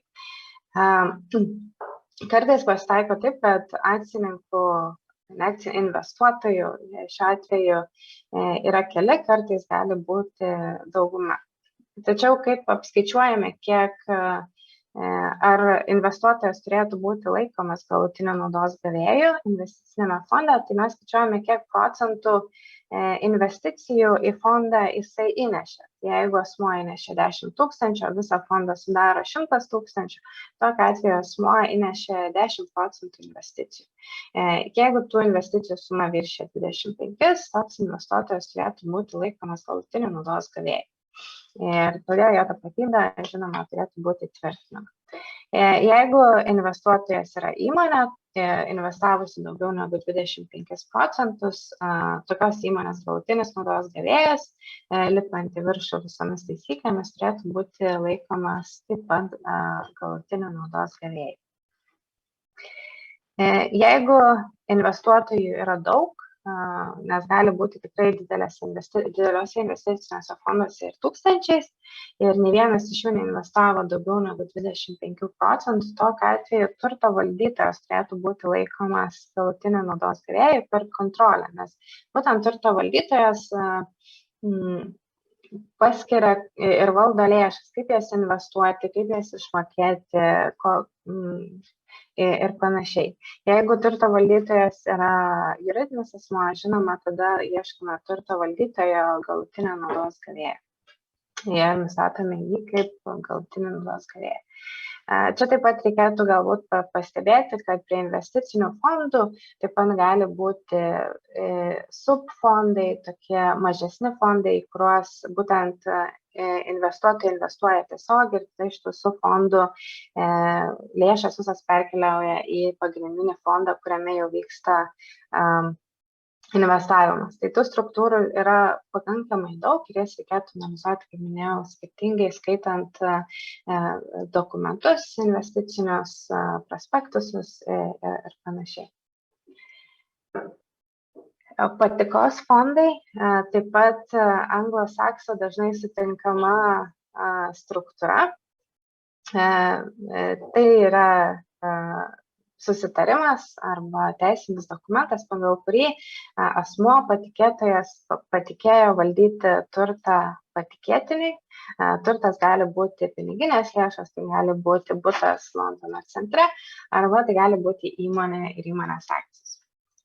Ir šis turtas yra valdomas trečiųjų asmenų naudai, kurie gauna tik tai kažkokias išmokas, tačiau neturi jokių valdymo teisių. Taip pat gali būti paskiriamas saugotojas, kuris ne visada, bet kartais, kuris prižiūrėtų, kad patikėtinis asmuo, kuris valdys tą turtą, atliktų viską teisingai ir pagal sudarytą sutartį. Pagrindinė sutartis, angliškai vadinama trust deed, joje turi būti nurodyta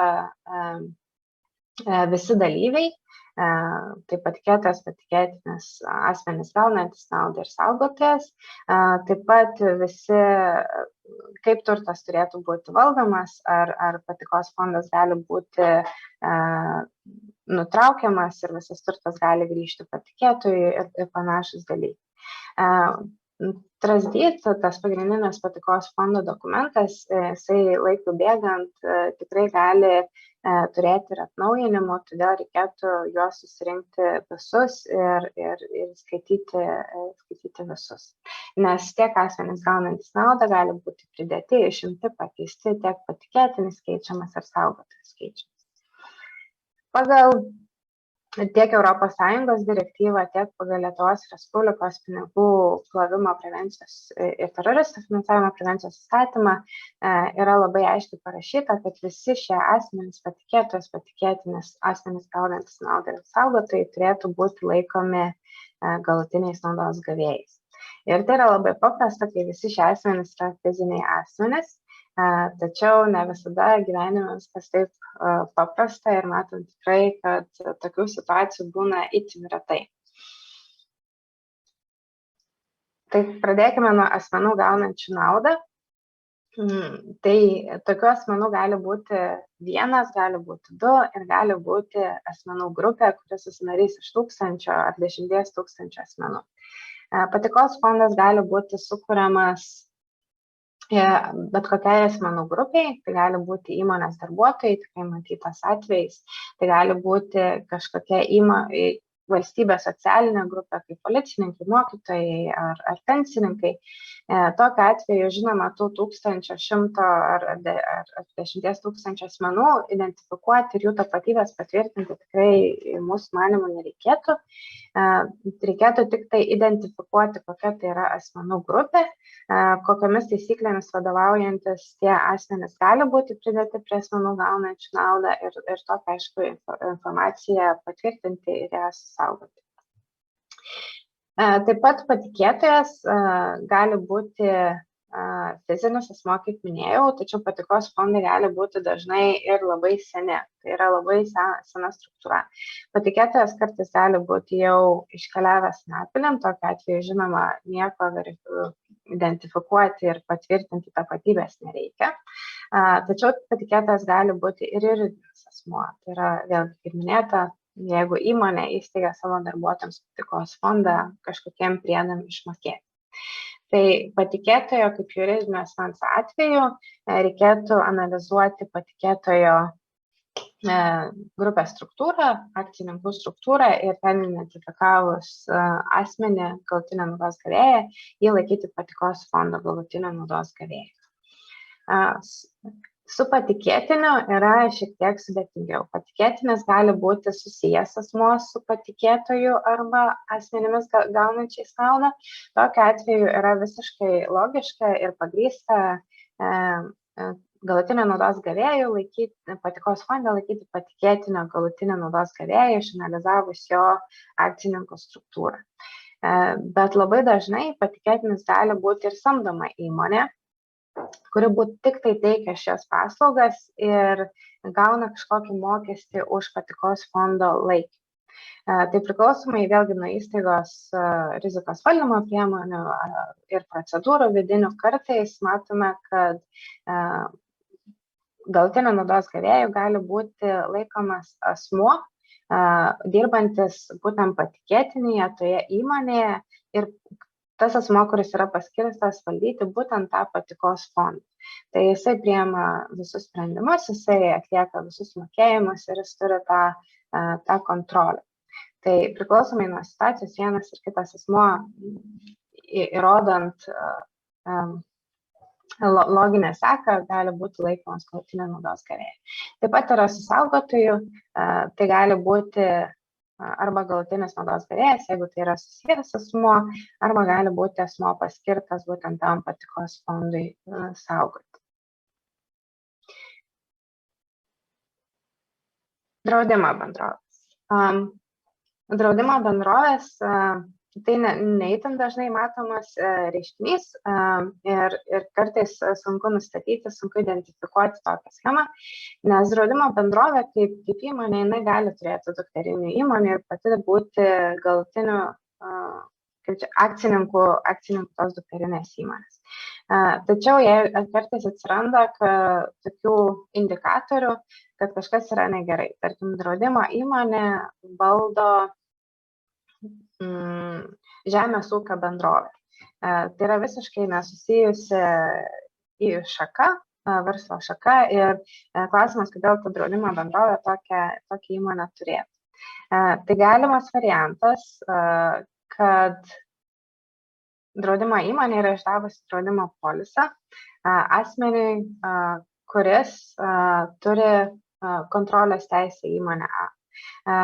Tai gali būti įmonės vadovas, jis gali turėti galimybę bet kada nutraukti draudimo polisą ir susigrąžinti tą įmonę atgal. Jis gauna iš įmonės A visą naudą, tai nebūtinai dividendų forma, galbūt kažkokių draudimo įmonės išmoko forma, bet pas jį keliauja visa nauda. Tokiu atveju reikėtų užsiprašyti draudimo poliso, pasiskaityti, kokios yra sąlygos, koks yra, kaip draudimas buvo suteiktas ir panašiai. Ir nustačius tikrąją kontrolę būtent per šio draudimo poliso savininko, šis draudimo poliso savininkas turėtų būti laikomas galutiniu naudos gavėju per kontrolę. Tai, kaip minėjau, toks neįtin dažnas ir ypač Lietuvoje atvejais, bet tarptautinėje rinkoje tikrai matomas, gali būti pastebėtas.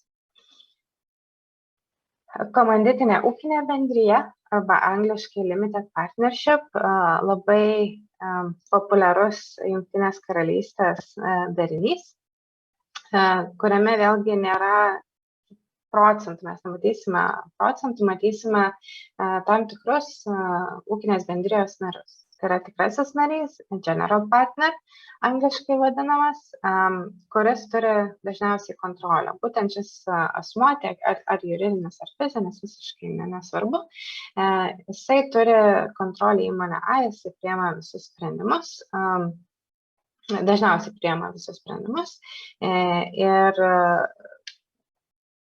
būtent šio asmens, arba jeigu tai yra fizinis asmuo, tai jisai turėtų būti laikomas galutiniu naudos gavėju, jeigu tai yra įmonė, jos galutinis naudos gavėjas turėtų būti laikomas galutinio naudos gavėju.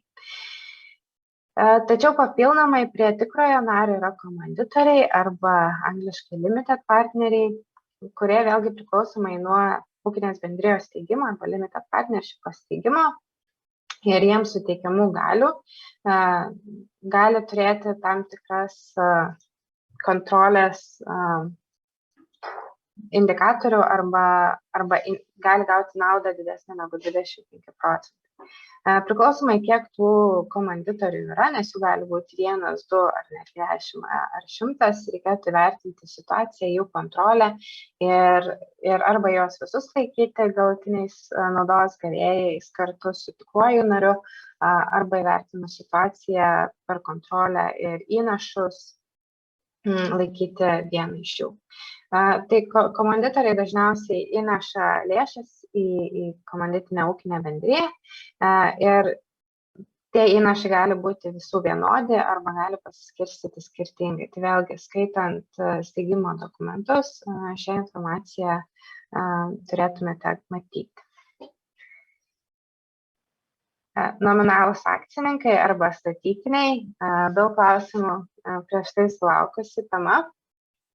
Tai nominalūs akcininkai yra, žinoma, aukštos rizikos struktūra. Jeigu pavyks identifikuoti nominalųjį akcininką, tai tikrai klientas, mano manymu, iš karto turėtų tapti padidintos rizikos.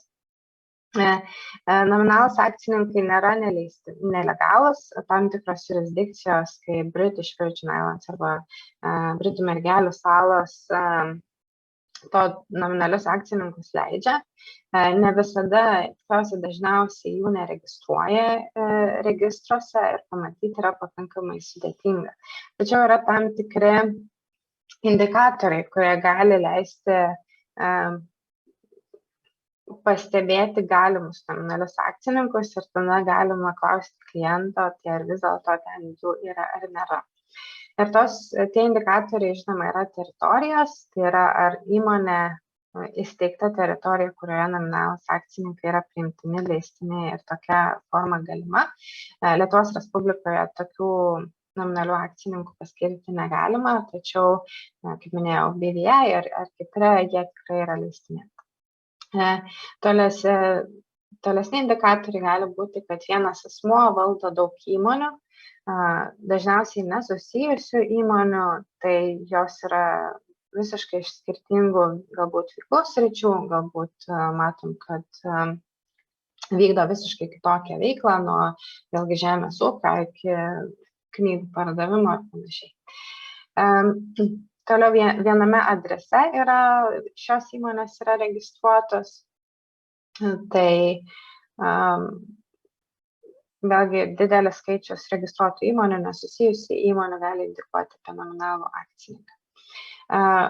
Akcininko turto ir lėšų šaltiniai yra neaiškus arba netinka įmonės veiklos, tai būtent to, kurį mes matome kaip oficialų akcininką. Matome, kad žmogus niekada neturėjo patirties toje srityje, kokią įmonę valdo. Ar žmogus negalėjo turėti pakankamai lėšų tas įmonės įsteigti ir ją valdyti. Ir akcininko patirtis, veiklos sritis netitinka veiklos.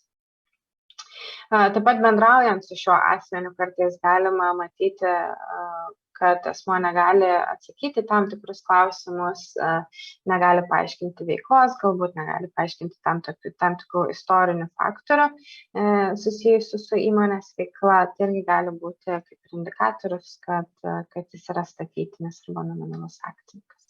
Ir šiam nominaliam akcininkui nustatyti ir patvirtinti turėtų būti gaunamas tas pasitikėjimo dokumentas arba angliškai Declaration of Trust, kuriame būtent bus nurodytas tas tikrasis naudos gavėjas, taip pat asmuo, kuriam buvo pervesta valdyti ir būti tuo nominaliu akcininku, vardas ir pavardė, bei kokios yra teisės ir pareigos. Tai šiuo atveju nustačius tikrąjį naudos gavėją, jisai turėtų būti laikomas galutiniu naudos gavėju, jo tapatybė identifikuojama ir patvirtinama asmens dokumentais. Asmuo statytinis asmuo turėtų taip pat būti identifikuojamas ir jo tapatybė patvirtinama ir atliekami visi tolimesni veiksmai rizikai valdyti. Pareikštinės akcijos. Tai pareikštinės akcijos yra akcijos, kurios niekur nėra registruotas, tai yra tiesiog A4 formato lapo popierėlis, kurį turintis asmuo ir valdo tas akcijas. Ant jo nėra jokių valdytojo identifikacinių dokumentų. Tai pareikštinės akcijos vėlgi nėra nelegalus darinys. Lietuvoje jos yra neleistinos, tačiau tikrai dar neseniai Europos Sąjungoje tokių pareikštinių akcijų buvo istoriškai tikrai ne vienoje kompanijoje. Prieš keliarius metus Europos Sąjunga tokias akcijas kaip ir uždraudė, liepė arba jas panaikinti, arba jas užregistruoti. Ir užregistruoti būtų galima banke, tai yra užregistruojamas pareikštinių akcijų numeris, tai tarkim nuo 1 iki 10, ir tada užrašoma, kam jos priklauso. Tai vardas, pavardė, asmens kodas ar gimimo data. Ir jeigu norima tas pareikštinės akcijas kažkam perduoti, jos turi būti perregistruojamos. Taip, tos pareikštinės akcijas iš tikrųjų tampa paprastomis akcijomis, kurios kaip ir papildomas rizikos nebekelia tokios didelės. Tai jeigu tos akcijos yra registruotos, gaunamas dokumentas, kad patvirtinantis, kad akcijos registruotos, ar tai banke, ar tai pas notarą, advokatą, ar kitoje specializuotoje įmonėje, tų akcijų turėtojas, pareikštinių akcijų turėtojas yra ir laikomas galutinio naudos gavėjų. Tai daugam pareikštinės akcijos yra tikriausiai nepriimtina rizika, bet įvertinus papildomus faktorius būtų įmanoma valdyti jų riziką. Ir paskutinis, vėlgi dažnai sutinkamas pažink savo klientą specialisto, analizuojant grupės struktūras, situacija, kai šeimos valdymas. Tai yra, kai grupė žmonių susijusi šeimos ryšiais valdo įmonę. Šeimos narių apibrėžimas, jisai Europos Sąjungoje dėja skiriasi, Lietuvoje jis nurodomas pinigų plovimo ir teroristų finansavimo prevencijos įstatyme, ir ten nurodomi vyrai, žmonos, tai yra sutuoktiniai, vaikai, tėvai, vaikų sutuoktiniai, partneriai gyvenantis kartu, broliai ir seserys. Ir analizuojant akcininkų struktūrą, šie ryšiai turėtų būti vertinami. Ir jeigu yra šeimos nariai, dažniausiai turėtų būti nustatomas kontroliuojantis šeimoje asmuo. Ir labai paprasta, jeigu vienas iš tų asmenų turi daugiau negu 25%, tokiu atveju jisai yra laikomas galutiniu naudos gavėju, identifikuojamas, tapatybė patvirtinama, kiti šeimos asmenys gali būti tik tai identifikuojami, jų tapatybė nebūtinai turėtų būti tvirtinama. Tačiau atsiranda sunkumų, kai visi šeimos nariai turi mažiau negu 25%. Tai kas tada atsitinka? Tai būtent per kontrolę kažkokią turime įsirodyti, kad kažkuris iš tų asmenų yra kontroliuojantis. Tai jeigu, žinoma, yra nepilnamečiai vaikai, tokiu atveju kontrolė pereina tėvam, akcijų kontrolė pereina tėvam ir jie laikomi kontroliuojančiais asmenimis. Taip pat gali būti sudaromos papildomos sutartys tarp šeimos narių, kur nusakoma, kad tam tikri šeimos nariai gauna tik tai kažkokias išmokas, o šitas asmuo atlieka visus balsavimus ir panašiai. Taip pat asmuo gali būti įmonės A vadovų ir taip pat būtų galima laikyti kaip kontrolės indikatorių. Jeigu kontrolė nėra nustatoma, tokiu atveju, mano manymu, ir tai, ką aš praktikoje mačiau, visi šeimos nariai būna laikomi galutiniais naudos gavėjais ir jų tapatybė tvirtinama ir asmens dokumentais. Dar kita situacija būna, kai tarp mūsų įmonės ir šeimos narių atsiranda papildomas įmonės. Tokia struktūra buvo matoma Berlusconi valdomose įmonėse, Silvio Berlusconi valdomose įmonėse, kai jisai savo grupės struktūroje sukūrė gal 20 valdymo įmonių, kurias padalino savo vaikams, kurias jis valdė kartu su vaikais, bet visa kontrolė vis dėlto ta kontrolė visa buvo šeimoje ir būtent to vieno asmens. Tai dėl to ir patarimas yra lipti visada aukštyn ir aiškintis, kas stovi aukščiau. Tai tiek, Deividai, jeigu yra klausimų, mielai atsakysiu. Taip, ačiū. Ačiū labai, Simona. Ačiū labai iš pristatymą. Dėkojame tikrai kolegijų už informatyvų ir labai praktinį pristatymą su praktiniais pavyzdžiais. Klausimų tikrai yra nemažai, tai jeigu tu pasiruošus, galime pradėti. Pirmas klausimas yra, kokį asmenį kotiruojamą įmonę turi pateikti Jangis. Tai yra bent kokiu atveju įmonės vadovas. Tai kokiu atveju gali būti įmonės vadovas, su kuriuo atveju pagal struktūrą priklauso? Tai pagal struktūrą turėtų būti pateikiama, jeigu kotiruojama įmonė yra ne ES akcijų birža. Arba ne ES atitinkančius standartus akcijų birža. Tai tokiu atveju lipame aukštyn ir pateikiame savo galutinį naudos gavėją. Kitu atveju tai turėtų būti vadovas.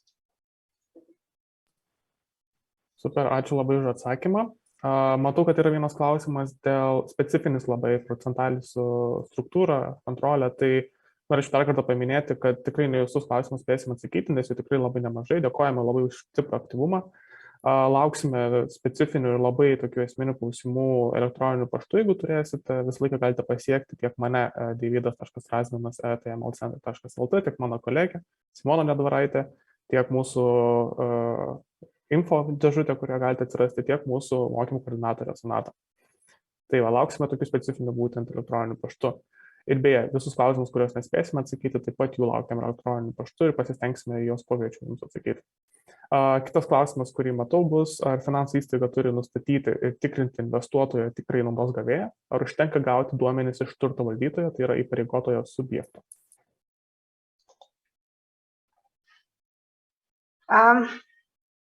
Mano manimu, kad tokia informacija turėtų ateiti iš valstybinės įmonės, tai yra registrų centro, jeigu tai yra tenai registruojama. Žinau, kad ne visada ta informacija yra pateikiama tiem informacijos valdytojam, tai yra registrų centrui, ir tada susidurama su sunkumais identifikuojant investuotojus. Tai manyčiau, kad tokiu atveju iš praktinės pusės, ir čia galbūt mane galėtų pataisyti Lietuvos bankas, jeigu tai nėra teisinga, vadovaučiausi informaciją pateiktą turto valdytojo. Kadangi būtent turto valdytojas turėtų tą informaciją susirinkti, ją tikrinti ir visus tuos asmenų tapatybės patvirtinti.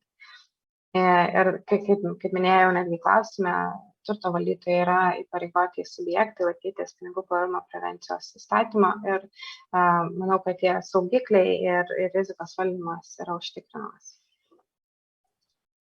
Ačiū už labai išsamų atsakymą.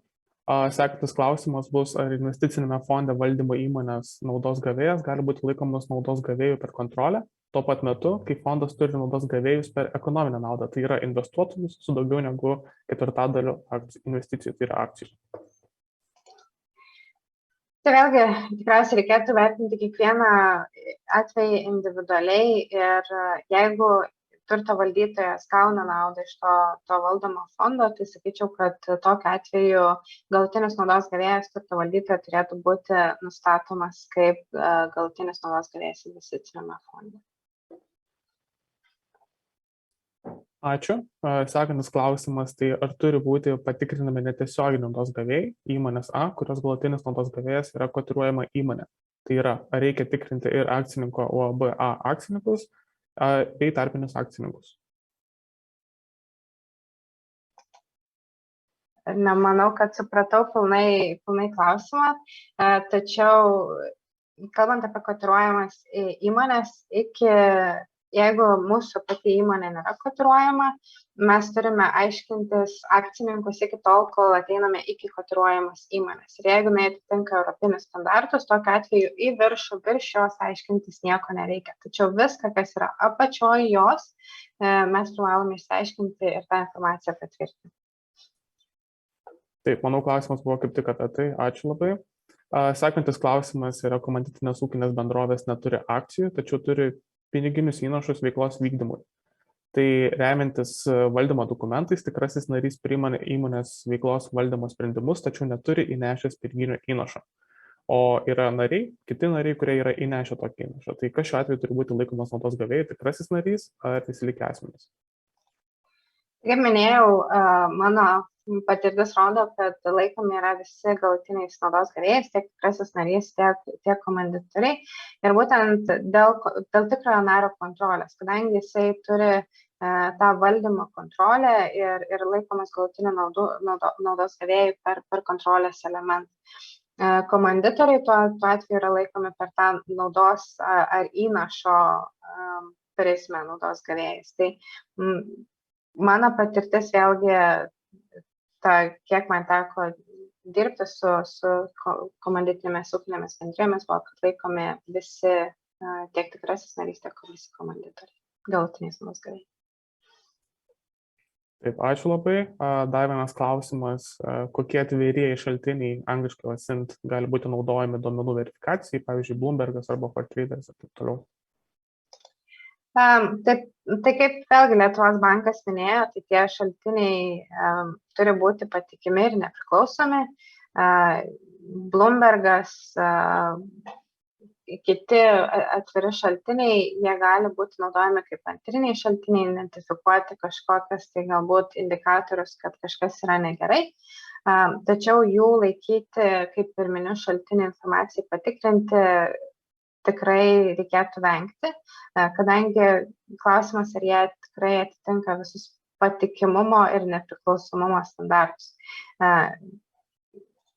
Sakyčiau, kad tie patikimi ir nepriklausomi šaltiniai tai būtų registrų centrai, galbūt jeigu reguliatorius tam tikros institucijos teikia tokią informaciją, tai va tie, jeigu tai yra galbūt akcijų birža ir teikia papildomą informaciją apie dukterinės įmonės, ar tai jeigu reikia toliau ieškoti, tai va tokie šaltiniai turėtų būti naudojami informacijai patvirtinti.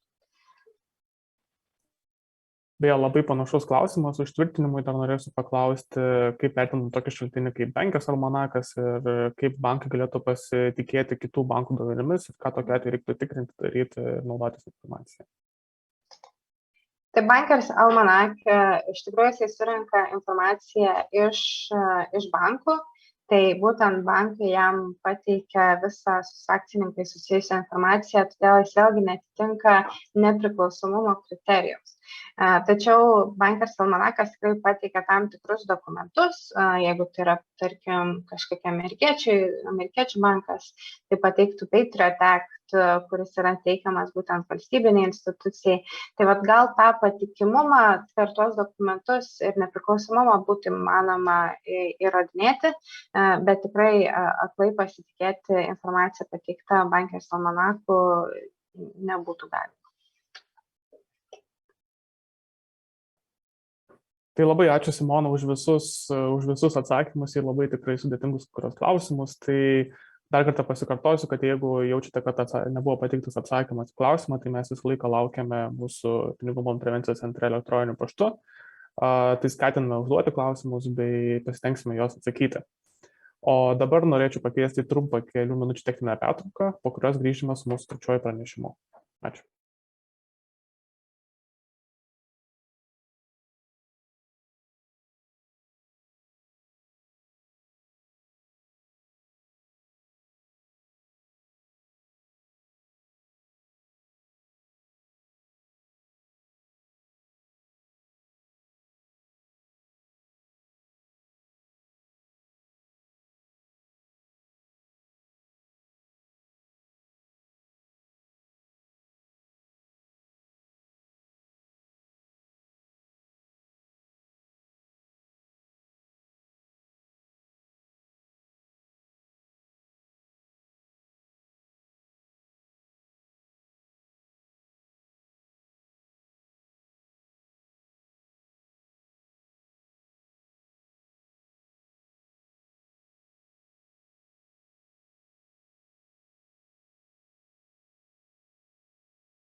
Taip, sveiki sugrįžę. Dabar turėsime mūsų trečią šiandienos pranešimą. Tai vėlgi mano kolega Andris, technologinių grupės koordinatorius EML centre, pasidalins praktiniais patarimais, kaip be papildomų išlaidų finansų rinkos dalyviai galėtų praktiškai pasinaudoti informaciją prieinamą po masinių informacijos nutekėjimų. Ir vėlgi laukiame klausimų ir prašau, Andriu, pristatymas tavo. Tai sveiki visi. Mano pristatymas toks nedėkingas, kadangi paskutinis ir dar prieš pietus, tai pasistengsiu būti greitas ir pereiti per praktinius sumetimus susijusius su Offshore Leaks. Tai šiek tiek chronologijos, kas yra Offshore Leaks. Tai pirmą kartą Offshore Leaks buvo sukonsoliduota informacija 2013 metais. Būtent ši informacija buvo parengta kartu su Kosta Rikos laikraščiu ir dviem įmonėm, kurie teikia offshore'inių įstaigų steigimo paslaugas. 2016 metais prie šitos bazės buvo prijungta Panama Papers, garsioji Panama Papers.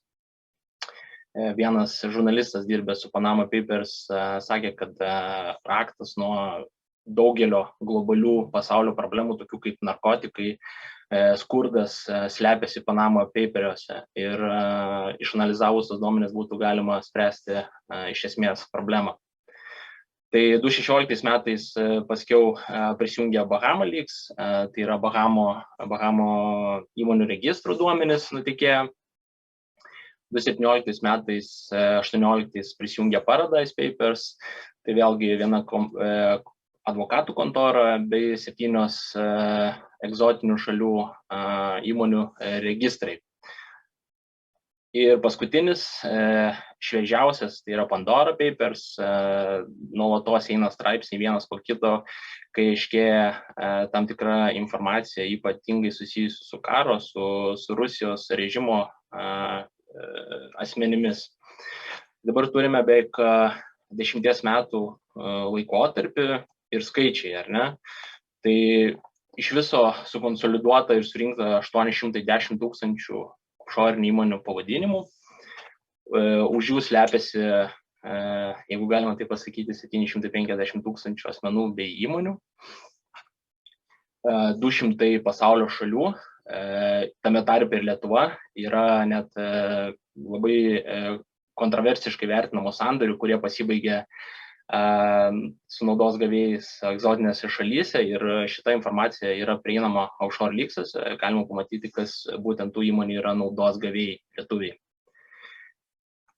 Ir būtent duomenys susijęs su beveik 80 metų, tai kaip žinia, bankai dažnai daro tą self-assessment pratimą, pasižiūrėdami į tą archeologiją, ar ne, į tą, kas vyko seniau. Žinau, kad kolegos iš Finansinių nusikaltimų tyrimų tarybos nelabai mėgsta tokių pranešimų, sarų, ar ne, susijusių su istoriniam 10 metų transakcijom, bet vidiniam tyrimui tai ypatingai yra naudinga, jeigu vyksta kažkoks tyrimas ir užčiuopama informacija, tai įmama transakcijos senesnės ir tikrai naudinga naudotis tą duomenų bazę. Dabar turime daug duomenų, tūkstančiais, ką daryti su šia informacija. Tai EML centro ekspertų nuomonė yra 4 būdai. Jeigu žinosite dar kitus, prašome mus informuoti. Tai 4 būdai, kaip galima analizuoti, tai pagal skonį ir pagal gebėjimus, analitinius gebėjimus tą daryti. Tai pirmas yra online paieška, antras tinklo analizė, ta network analizė vadinama naudojant programinę įrangą Neo4j. Trečias yra parsisiųsti duomenis ir naudoti Excel'yje, vėliau parodysiu kaip fuzzy lookup funkcija, bei tos pačius nupumpuotus duomenis suintegruoti su jau naudojamomis AML sistemomis. Tai dabar išsamiau, pirmas būtų, sakykime, toks pats paprasčiausias yra variklis paieškos, yra įvedamas pavadinimas įmonės, kurios jūs domina, klientas ar kliento partneris, ar ne, ir tos paieškos lauke yra randama atitikmenis. Neatsitiktinai parinkau vieną kompaniją Alpha Consulting, vėliau parodysiu dėl ko. Na ir štai matosi informacija susijusi su, kokios įmonės susijusios su būtent šitą įmonę. Ir be abejo, jūsų vidiniam tyrimui, tai gerai pasidaryti print screeną, dokumentuoti, kad buvo aptikta ir užduoti tam tikrus klausimus klientui. Tai antras būdas yra tinklo, network analysis, naudojant programinį įrangą Neo4j. Labai įdomus faktas, kad ši programinė įranga yra nemokama. Reikia tik tais IT specialistų, kurie dirba pas jūs komandose, pagalbos, kad padėtų ją susinchronizuoti ir sudėkti į kompiuterius. Ir vėl privalumas yra šios programinės įrangos, kad jūs galite gilinti savo tyrimą, ne tik matyti, kad rastas tikmo, bet ir vesti. Tai štai pavyzdys, vedamas tas pats Alpha Consulting Limited. Tai yra tarpininkas, ar ne, prie jo prijungiama yra įmonės, kurios susijusios ir įvedama paieška. Tai matosi visas tinklas, susijusios 25 įmonės ir prie kiekvienos prie jų galima iš toliau tęsti analizę, ieškant, kas yra naudos gavėjai, kas yra oficeriai tose įmonėse ir, štai čia matosi adresai susiję ir taip toliau. Ir galima gilinti tą tyrimą. Trečias būdas yra Excelis, mūsų mylimas Excelis. Manau, iš auditorijos turbūt daugiau nei 99% naudojat visi Excelį, bet turbūt ne visi žinot, kad yra nemokamas tas įskiepis vadinamas Edinas Fuzzy Lookup. Tai jo tikrai ne tik galimybės susijusios su offshore duomenim, bet ir su bet kuria duomenim, kuriuos norite susitikrinti. Tai pavyzdys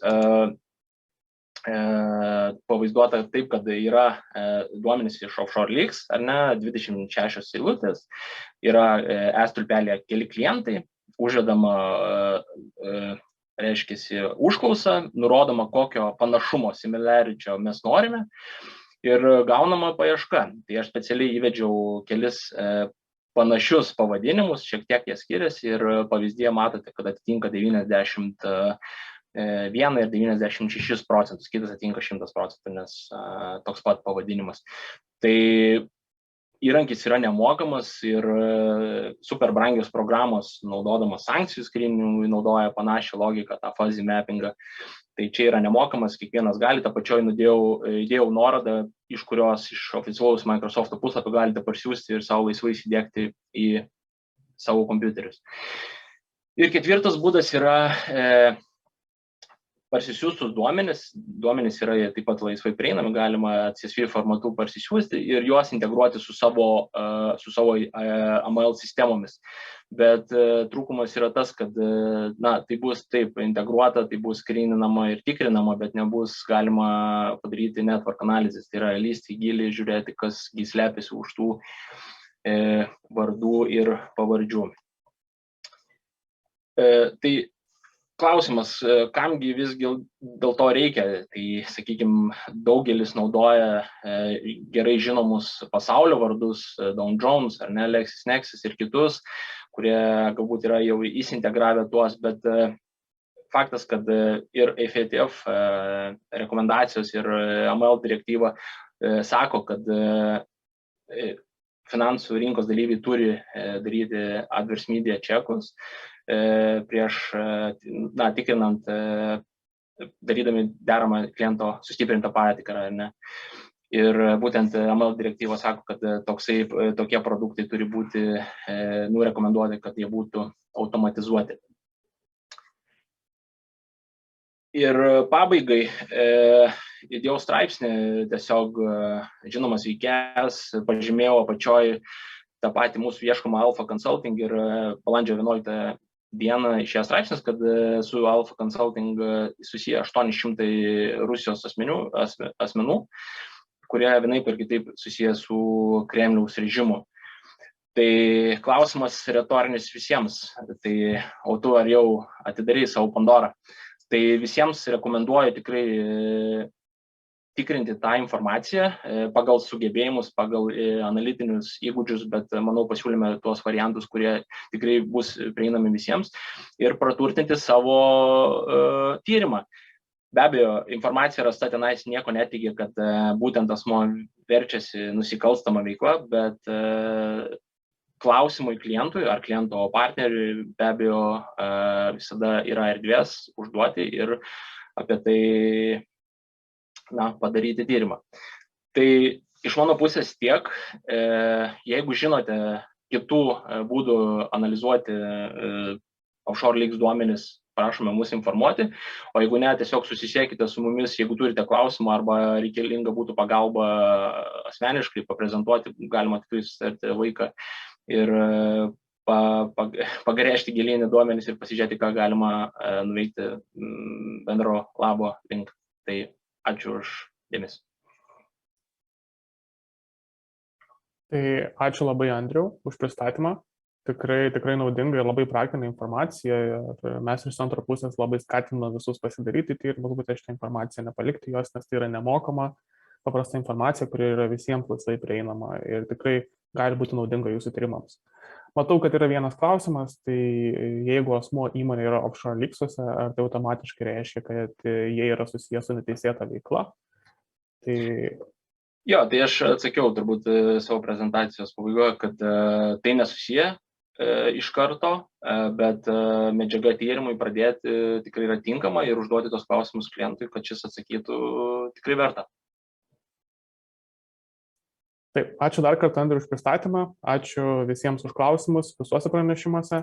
Dabar trumpas pranešimas, mes iš ML centro pusės norėtume pristatyti naują centro iniciatyvą, tai yra konsoliduotas valstybių registras bei papildomų šaltinių sąrašas. Tai šiuo sąrašu tikimės bendradarbiavimo ir indėlio iš kiekvieno iš jūsų, iš kiekvieno iš rinkos dalyvių, iš kiekvieno asmeniškai tyrėjo. Taigi visi gali pridėti komentarus jame, siūlymus, pridėti šaltinį, įrankį, kurio naudojasi dirbant pinigų plovimo prevenciją, atliekant funkcijas. Tai jeigu turite kažką, tai būtent skatiname labai ten įkelti prie komentarų funkciją. Šį registrą matome kaip nuolat augantį, atsinaujinantį šaltinį, kuriuo galėtų naudotis Lietuvoje ir kitur dirbantis ML ekspertai savo kasdienėse darbuose, investigacijose, tyrimuose. O nuorodą į registrą rasite laiške, kurį persiusime po mokymus su visą medžiagą, tai tikrai skatiname naudotis, skatiname atnaujinti, prisidėti, kiek galite, nes tai yra vis tiek bendras dalykas, kuris tikrai bus naudingas visiems kiekvieną dieną darbe. Šiandien iš mokymų pusės tiek. Norėtume dar pranešti, kad sekantys mokymai bus teroristų finansavimo atpažinimo tema. Jie vyks birželio 15 dieną. Informacija bus netrukus išsiųsta. Jeigu kas negausite informacijos arba turite kokių su mokymai susijusių klausimų, galite rašyti tiesiai man deividas.rasmanas@mlcentral.lt arba mano kolegijai mokymų programos koordinatoriai Sonatai Barvainieniai @mlcentras.lt. Taip pat kviečiame sekti ML centro mokymų kalendorių Lietuvos banko puslapyje. Dėkojame Lietuvos banko atstovams, dėkojame kolegoms iš ML centro už visus pranešimus, iš visą pasidalintą informaciją bei gerąją praktiką ir iki kitų mokymų, iki kitų centro susitikimų. Iki.